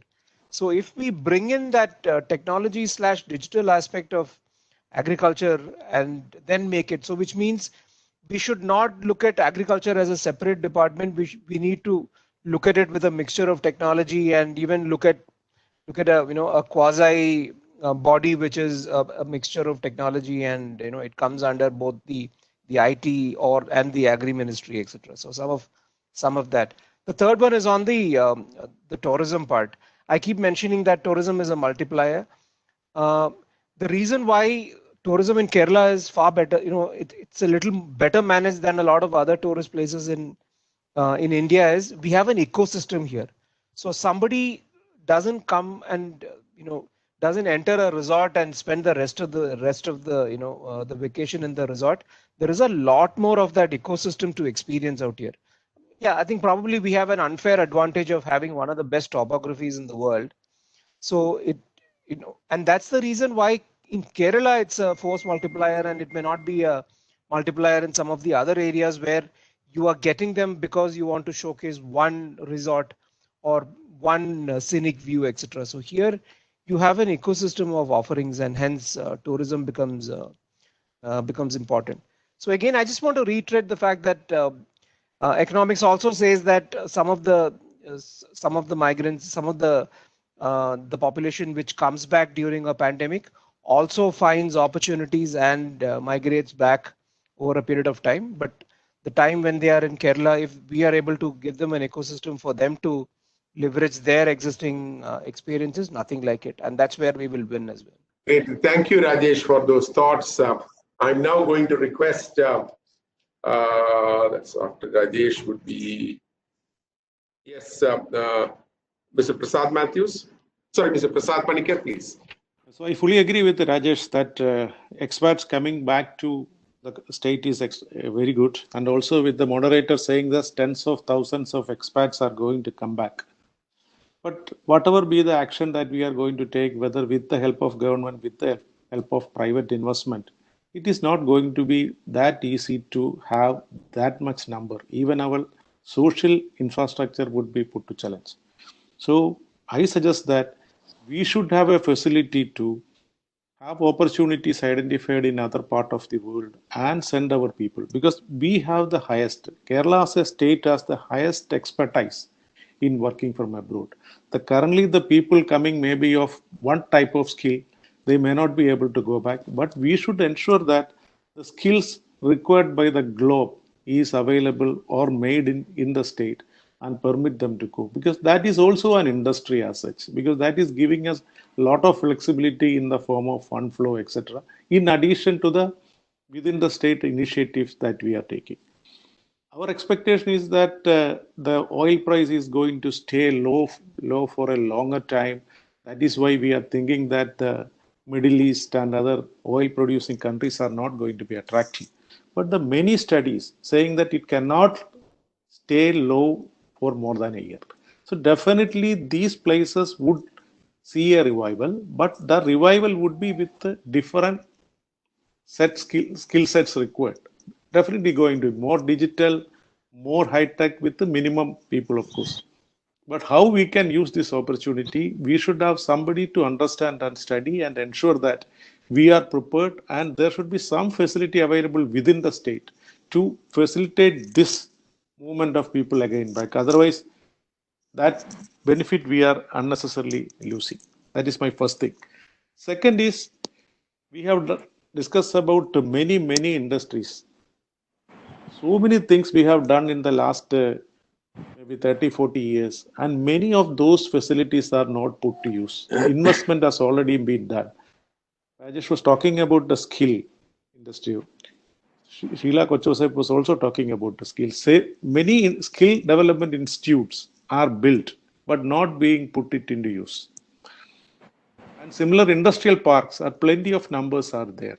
So these are to be monetized at the earliest, because these are the investment already done, and state with such a financial constraint, we cannot afford to have those investment not monetizing fast. So there should be some group looking at those things where investment is done, not put to use. Those also has to be done immediately. These are my immediate two things. Yeah, thank you very much. We next have Deepak, after which we go in for the question and answer. So Deepak, your thoughts on what we should be doing, like I told you in the area forward. Yeah, please, Deepak. So regarding the expats coming back to the state, I think the biggest thing they could probably do, I support with the previous panelists, that some of them can be potentially good entrepreneurs because they have seen the Western world, or like they have seen the more developed countries, lived there, worked for a while, understood that things can go better in the state wise.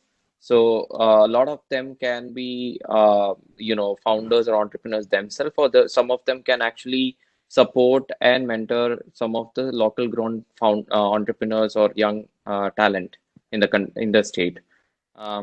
The other thing, what I would definitely see going forward, one of the best thing that the government can do is using entrepreneurs or startups as a tech partner on deploying more solutions to the common people. So anything around building a robust educational ecosystem, like probably years down the line we'll see most of the schools getting towards online based. So starting for that, like we can't find government to invest in startups, but we could possibly find government to give money to those people who can develop technology for the government. So this is something that I would like to see government doing further. We have seen that in the case of a startup based out of Calicut called QCopy, which has deployed a great way of solving the fake news problem during the crisis. And those kind of supportive ways to partner with more startups would be something that I would see going forward the government of Kerala doing to robust ecosystem. Good. Thank you, Deepak. And we now get into the questions that have been put up, and I'm going to probably I'll read some of them, and maybe one of the panelists, unless it's specifically addressed, any of you could respond to that. This is something which has been asked by Paul Verghese. Land is very expensive in Kerala, and it's impossible to get into commercial farming unless one already owns land. Is there any provision in government policy to get land belonging to government departments or revenue land on long lease for farming? Mr. Shivadas, would you like to respond to that question? Yeah, I can answer. The value-wise, if you look into the land, it's no doubt it's high. But now things are different. Now, selling somebody's land, you can say that it's very valuable. Selling land is difficult. So at least for a few years, this is going to be the stage there. So cultivation, the land is available for cultivation. This is one. Number two, recently the Prime Minister, Chief Minister has mentioned that government land will be provided for cultivation for the private people. It's possible. That's what he was mentioning. And the land which has not been cultivated also will be made available. And legally, the legal side of the thing will be taken care of. I think it's possible. So, yeah, thank you. Thank you for that. This again, another question, which again is for you. Can we be successful in farming without using chemicals and pesticides? This is from Usha. Certainly, it is possible. And instead of calling it as an organic farming, say as a safe to eat. The fertilizer is not going to kill anybody. It's not going to create anything if you use it carefully. That's the reason I said the scientific usage. A technology has to be introduced in agriculture. Unfortunately, that is not being done. And Jaiva Keralam and all that. You are not going to get a better price for rubber if the rubber is grown as organic. So let's not worry about it. In abroad also, you give water-soluble nutrients to the plant, required quantity, and no pesticides. Non-chemical pesticides is available. That's an opportunity for industry, manufacturing opportunities also there in Kerala. This question, maybe I'll request Bala, and then I'll probably put in a few words. The central and state governments never declared any COVID package for people with disabilities so far. How do experts and media respond to that? What is the nation envisaging in terms of life security, health protection, employability, and social dignity at these times? People with disabilities, and especially people who are, all the vulnerable sections, I think the government of Kerala has announced. I have seen a note on the fact that vulnerable sections were identified and they have been contacted by ASHA workers, and there's a whole structure in the Public Health Services Department for identifying people who are under palliative care, etc. And this being extended to what shall I say, at a statewide level, probably is existing only in Kerala. So to the best of my knowledge, this is done in Kerala. I'm not aware of the fact at the national level. Yeah, I fully agree with you. I think Kerala actually has been doing a good job in the area of social justice, people with disability for the last, I would say nearly 8, 9 years, 10 years. There's a lot of impact there. And even now, the government has specifically, as part of this, as part of the pension schemes and welfare schemes, have taken care of that. This is from Bipin Kumar. As Sheela Madam has pointed out, there is no point in taking initiatives in tourism sector or perhaps even other economic initiatives without cleaning the filth and garbage. Neatness is the biggest difference between West and our country. Massive reforms with people, corporates, government corporation must happen in this direction. Maybe Sheela, if you can respond to that, they're saying yes, he's actually just reiterating on that, but if you want to make a comment on that, it will be good. We just have to look at other countries, what they do, and just do the same. We don't have to go, it's not a rocket science or anything. It is very simple. I don't know what is happening here because, and I'm sure this government can do this. Maybe they can incorporate private enterprises also into it. But there has to be a government hand in that. Then only it is going to happen. Great. Yeah, in fact, my thought on that is very clear.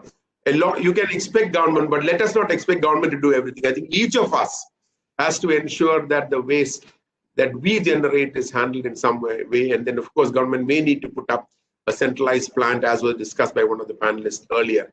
But clearly, we need to have a very healthy. It's not enough for my home alone to be clean. We need to ensure that the entire area around is clean. And if each of us do that, and I should just, there was actually a conference which I attended after the COVID started, which was a virtual conference. There was a 17-year-old girl from Indonesia who was actually where she said that actually the social distancing is very interesting because you're saying you have to be 1 meter away from anyone. If each of us decide that that 1 meter around us, wherever we go, will be kept clean and will be good, we have a completely different place. So as we move the 1 meter around us, if we see something, we ensure it is cleared. And that itself will make a big difference. So a good question there, Bipin. Thank you. This is something which anyone in the panel can take on. This is from Tanya. What about the cultural industry? We have untapped potential, and this is soft power. And China exports over $60 billion worth of that. I don't know where the figure comes from, but this is something which Tanya has asked. Culture as a economic development. Rajesh, do you want to respond to that, Rajesh? Yeah, so I'm very keen to understand where she got that number from. But other than that, yeah, I think our things like our tourism brand has also been thriving on the back of culture and the conscious tourist. I think I was reading something on something in The Economist which said that if you were around in the 1970s, you had to be in France because that's where the Renaissance was happening. That's where a lot of interesting literary things were happening. If you were born in the in the 1800s, England was where the action is, and England was where education and the large universities were coming in. If you were born in the 1900s, it has to be the US because that's where again a very interesting set of things were happening in the US, opportunities, technology, etc. 2000s is clearly India's, and if you look at cultural renaissance in 2020, you have to be in Kerala. This is where everything is happening, and that's the message constantly our tourism, without calling it this, has been mentioning. So there is a lot of way you can you can showcase all this, but yeah, I think we are in the initial phases, Tanya. Yeah, this is from J. Krishan Divagaran. As in Thailand, why don't we do both agriculture and fish farming at different times in the same place, which is already a great activity in certain areas around Kochi? Is that something which is picking up now? Any of you could respond on that? Yes, Divya, that's happening now. Now Norca and from some other people, including me, is working towards that. Homestead farming also includes aquaculture. aquaculture, animal husbandry, poultry, agriculture, all put together. Certainly, it's all we like looking at working, putting all the thing together for the farming. Good. Okay, this is actually a statement, so I'll just read it. I'm still worried about, this is from Binu, I'm still worried about our extreme trade unionism and hartals, and what is government going to do about that? It's a statement. Well, of course, we've talked about that as we go forward in terms of our recommendations, etc. Another suggestion. Ajit, can I respond to that? Can I respond? Please, Bala, please. I think we have to respond to this kind of thing sometime, because there is there is unmistakable. That is the narrative about Kerala, isn't it? When you say Kerala, like my friend Jose Dominic says, red kept Kerala green. So we have all these narratives. The problem is, the danger of the single narrative is that it misses the truth, and it misses, it has so many things it cannot explain. Now, no one for a moment is saying Attimari, Noku Kuli, etc. are justified and have any logic. That's not at all what I'm saying. But that has not stopped. I'm studying 50 companies, 50 high-tech companies set up as startups in the last 30 years, grown to scale, flourishing nationally and globally. Now, so all this did not stop them. So my point is to think why are we tilting at windmills when, see, I also think these are very simple problems which can be solved. There should be political will. And I don't know why for such a long time these have not been sorted out. But my point is, we will have to park this on one side and get on with business and industry on the other side. So I would tell Mr. Binu not to feel despondent. If he has any time, you can give him my number. I'll talk to him and I'll convince him to come here and set up a business here if he's serious as an entrepreneur and if he has a high-tech manufacturing project in mind. I think this is the best place in India for that. The success of Thermopenpol, I know the difficulties you went through in the initial days, but I know that your union guys were the ones who wanted to celebrate many events with you and things like that. It's basically the way we handle people. We treat them with the respect. You'll see a big difference there. This is from PTM Nair, and the question is, Balagopal talked about digital Kerala. Ajit Moopan about skill development hub for the Gulf returnees who are yet to come back. Who will educate them and lead them when they come? Yes, I was not. I want to make it clear. This was leveraging the strengths they already have, the skills they already developed. They are going to be partners in the development centers. And they impart training and skills to others who underskilled people. This is what I meant. And obviously, there need to be an integrating body there, either government or private entrepreneurs, who using the riding on the strength of our already existing ITIs, which some of them are modernized, some of them are not, or independently, we can set up these centers and we cater to rest of India. We need skill development in so many areas. These are already highly skilled workers who are coming back from loss of jobs, and this is what the route map which I had portrayed. A question in lighter vein must be, what will be the status of religious institutions post-COVID-19? They'll probably be arranging a webinar now to see how they should be able to get out of it and how do they go forward is what I think. Anyway, a question from came in. Then let me just get it. Well, we've had, actually, interestingly, we've had over 250 people at one point of time on this call, nearly 180 now.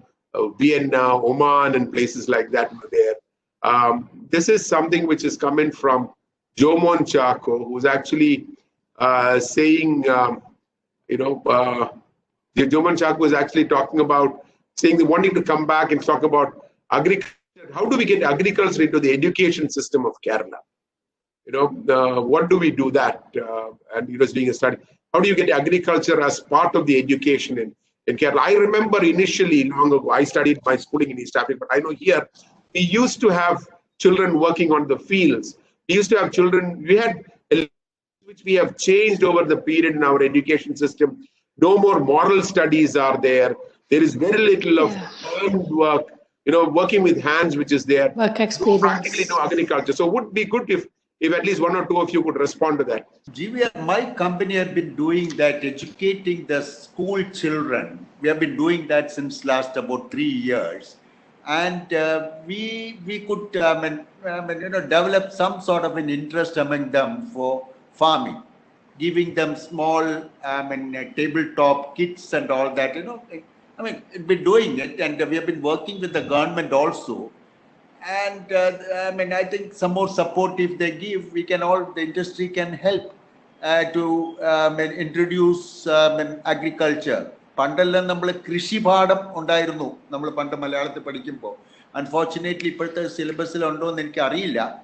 But I think this is one area I think we'll have to tell the government to introduce. It'll be useful. But at least there is some awareness. So people want I think Manorama is doing, of course, what they call the Nalla Vadam. There's a program which Manorama does. That's a good thing. If I may intervene, sorry. Please, Ajit, please. Shivadas, you used to at some point of time mention about setting up a model farm. Will that be useful in this purpose? Yeah, in fact, Norca has asked us to develop a farm, and one of the people, my friends, he has offered 2 acres of land on the way to the airport. So we are planning to have a multi-cropping system there, apart from aquaculture as a model. That work is going on, and Norca is very keen to help the Gulf returnees to get into agriculture. Let's see. I'll approach you, Ajit, for your help. Ajit, when you talked about this model, when you talked about the model farm, a very interesting I remember, several years ago, Mr. P.J. Joseph, who was earlier minister in Kerala, he's never held the agriculture portfolio. I always thought he should have been somebody whom you gave agriculture to. But when I visited in Kodubura, he actually had several pieces of land. He said 1 acre of land, and he says, and he had done all kinds of experimentation there to say, this is what I will get per year from this. And he would show another area and say, this is what I would get from that. So I think there are people doing it, but I don't think we have taken it up in scale across this thing, or made these as role models for. I know, of course, Manorama does your annual award for the best farmer and things like that. But somehow agriculture went to the back. It was moved back in the area of priorities for a lot of us. Okay, this is one question from Krishna Prasad from Palakkad. Why don't we take up jackfruit, pineapple, tapioca processing in a large scale for export? Oh, in fact, jackfruit is something which I know all of us know of. Actually, James, who used to work with Microsoft, now all of us call him Chakka James, okay? Because he actually moved away from technology and using technology in terms of jackfruit. He's made it so popular. He's been doing so much of research in that. A typical case of an entrepreneur who left the IT industry to do something great on his own. These are role models for others to follow. And on that today, not only for diabetes, he says that for people who are taking chemotherapy, the jackfruit powder is useful. Of course, there need to be medical listing there. But what about pineapple, tapioca processing, things like that? Maybe good for us to hear some thoughts on tapioca. JVR, can I answer that? There will be a shortage for pineapple and jackfruit in future because the government is permitting production of wine out of that. That's going to be very interesting for the farming community. There's an opportunity for them to grow more of jackfruit, use technology to produce more, increase the productivity, pineapple as well. So very, very interesting. And this is all exportable product also. In fact, you find jackfruit products in the US from Thailand, not from Kerala. There's an opportunity I find there. Bala, you wanted to say something? Sorry? You wanted to say something? No. I noticed a question which just appeared and went. I don't know whether you want us to answer it. Somebody should answer it. I think it's about the single window system, something. It just appeared. Why don't you respond to that? Okay, so the question was about is there a single window system? Now, I'm aware of the fact that the government of Kerala has, after a considerable amount of work, developed this SWIFT system, which was launched recently. Say a few months ago, it was launched. And this is a system, I think, see, single window, every state in this country has announced a single window system. And people talk very approvingly saying, when Chandrababu Naidu was chief minister there, they say, go see him and he'll say, when do you want the land? Do you want it yesterday? Do you want it in your grandfather's name? Here it is, etc. So obviously he ran it just like his personal property. Now you can't do that in Kerala. It's nobody's personal property. There are proper procedures, systems, and it may take a little bit of time. Now, what they did, which I think none of the other states have done, is the fact that the back end, see, single window is easy to announce. But if through that window, it has to still go into 25 other windows inside, because the statutes have not been changed. The rules and all this, the original statutes have not been changed. The single window is just it's a very deceptive thing. So, and that's what the experience in every other state has been. This is the first state, to the best of my knowledge, where the back end statutes have been changed, the legal changes have been made. So effectively speaking, you now have India's first properly functioning single window system here in Kerala. So the answer is yes. There is a system. Now, if it is not working, somebody should take it up with Mr. Elango or somebody in the industries department. In fact, actually, in Technopark, we used to run a single window system for a very long time, where some of it we assumed, some of it we had the powers with government to do, and we did that. I think we are okay. What I would now like, I'm going in for the last round, 1 minute each for each of you, big bang recommendation or a big bang idea or a big bang policy change. 1 or 2 suggestions, but less than a minute each. And then I will need about 4 to 5 minutes to conclude talking about the last 3 days with some recommendations which are going to go forward. Can we start with Deepak? So the big bang idea would be probably giving startup founders more opportunities from the government sector. Instead of funding, if we can give them projects like to associate and coming up the crisis and overcoming that, that would be my suggestion. Okay, Ajit? I think work from home has come to stay, and many small firms can be offering digital services. Now, aggregating them, through a platform would be a great opportunity for market connect. So maybe we can promote digital Kerala, like we did Kerala tourism as a brand, develop digital Kerala as a brand, and aggregate all these small players and find them, make a connecting platform. So that's one recommendation I can make. And secondly, on behalf of DIE Kerala, I want to say we'll be glad to support the government in the endeavors liberating our global network. One of the things we can volunteer to do, because we have many of your charter members and as leading agriculturists, we can anchor a study and publish a white paper on establishing an agri-based ecosystem, coordinating various stakeholders like National Horticulture Mission, NABARD, Agri-Ministry, the university, etc., etc. These are established. Thank you, Ajit. Mr. Prasad, Panicker? Everywhere there is a mindset still is there. From the questions also we can see about trade unionism, not an investor-friendly state, etc. We have to project this based on the success stories of the recent years. For example, we have completed a major metro work, one of the best. Even the Bharat Petroleum invested 30,000 crores and completed all the project in time, with almost 22,000 workmen working at one point of time. So these many stories, I am just mentioning 2. This has to be projected outside. One example I can do very successfully how it happened in BPCL, I can tell you. The first day itself, there is a committee has been constituted, which is called Industrial Relations Committee. I think it can be one quick recommendation or this thing that you do, a quick recommendation. Yeah. So which means that a grievance redressal for trade union issues has to be made available. Something has to be done. A forum for each industrial cluster or industries has to be done. So that's Menon. GVR, in future, we will have only Kerala grown vegetables for our Onam. And 5,000 tons, instead of bringing 5,000 tons from outside, let us try to export at least few tons every year from Kerala. It is possible. Why Onam? Why not throughout the year? Throughout the year, at least next Onam. Aim it next Onam. Sheela, Kochouseph? Yeah, I have two things to add.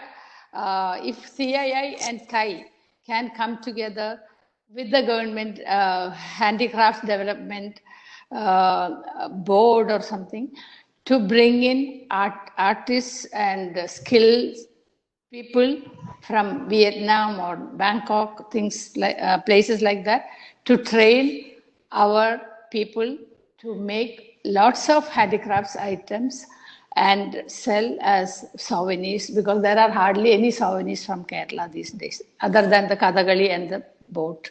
Also, multi-storied wholesale markets, like you see in Bangkok Platinum Market and Indira marketplaces where we can sell our produce, our products, handicrafts or garments or any products, food items, anything.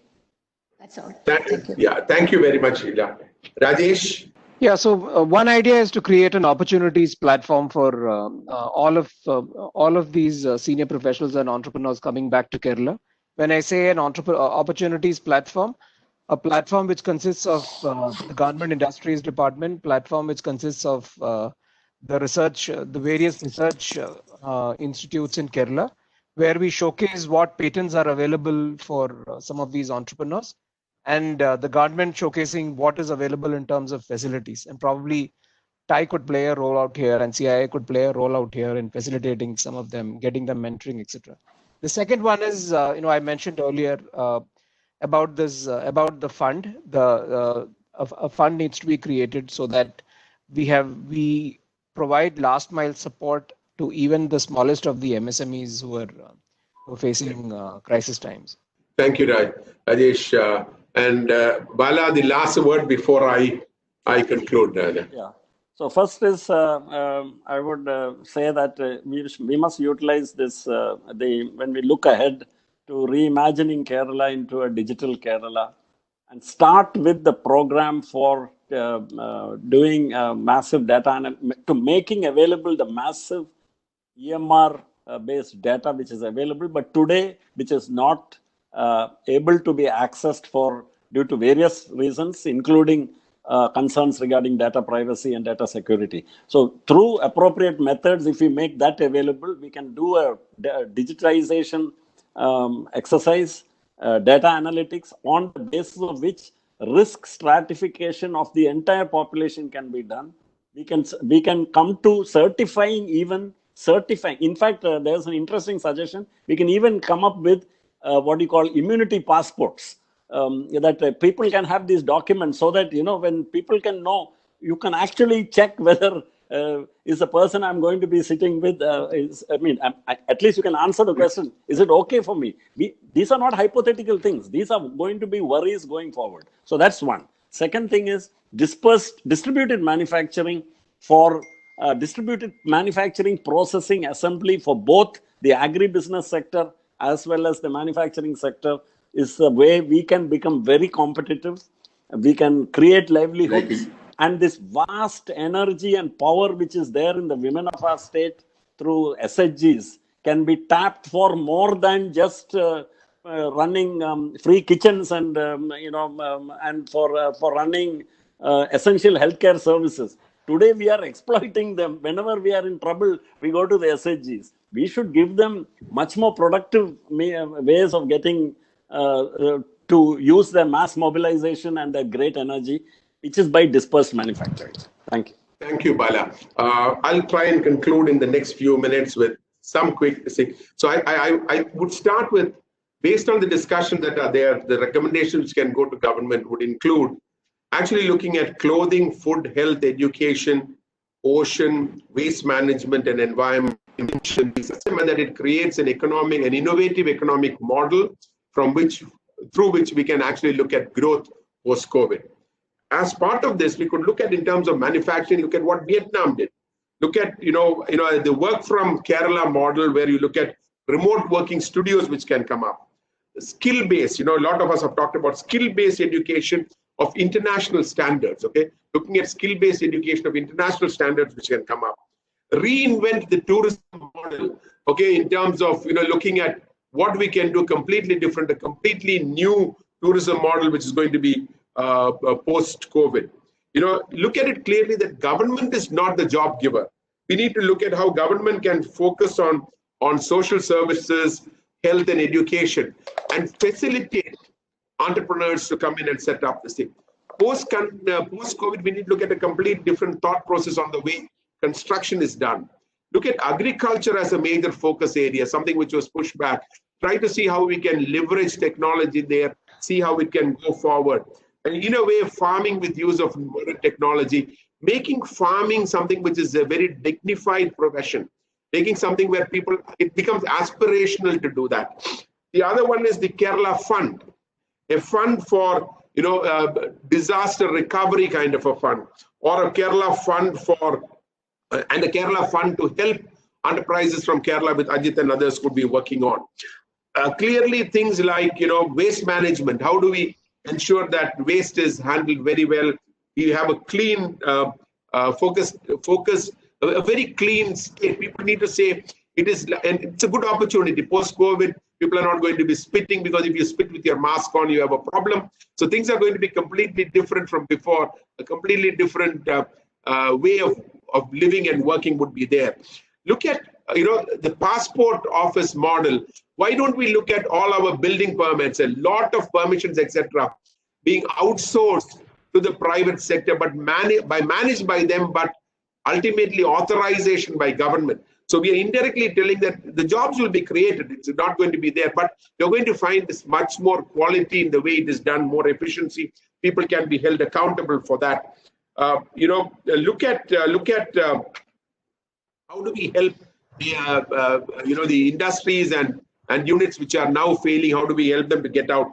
Look at opportunities for the expats coming in. Many of them suggested today in terms of trying to make them entrepreneurs, looking at skill upgrading, looking at farming for them. That's another thing which is there. So very clearly, and also what Mr. Shivadas talked about, with so many agricultural offices around, we actually need to make and give them an opportunity not to be sitting in the office and pushing papers, but to actually be in the field where they want to be and where they were supposed to be earlier, and then take it on from there. And look at some kind of a Netherlands model on the agri-highway, and how do we work there in terms of taking things forward. Look very clearly, medical tourism, okay? Look at a PPP in the health sector. How can government and private sector join together to grow the health sector in Kerala? Look at creating jobs, like I mentioned, in agriculture, where people become self-employed. And the suggestions which came in today on the homestead farming, distributed manufacturing, Kerala becoming a health destination, clusters for garments and a lot of other things. What do you call, looking at what you said, becoming a global destination for tourism, a new kind of tourism, attracting tourists here because they think it's a safe place to come. Where we, I would conclude by saying that let us together work towards making Kerala, what one of you said, the best place in the world to work and live in, or to live in and work from. Okay, if that is what we can do, it will be a great, thing that this session would have done. I've not, most of today's I haven't tried to summarize, because all of you have summarized. 3 days of interesting discussions. At peak times, over 250 people on. There are over 150 people now on this session. A big thanks to each of the panelists today and in the earlier days, for all the attendees who are there. Thanks to Kochouseph Finance, who have associated with this webinar series. A big thank you to everyone. I enjoyed this session. I definitely learned a lot. I hope all of you on the panel also, thank you very much. I know how valuable all your times are, but that you've agreed to spend this time for something which we all believe is for the new Kerala, the post-COVID Kerala. So with this three webinar series, I think I'm very sure, and I'm sure most of you would be, that it's going to be a period before COVID. And like Sam Petroda said, the third World War is coming to an end. Okay? The Third World War is coming to an end. It's going to be a completely new Kerala, a new India, and a new world as we go forward. So post-COVID, opportunities are large. All of us just need to seize it. I don't think any of those who are going to lose jobs or any of those coming back from the Gulf or from other states need to worry. Opportunities are huge.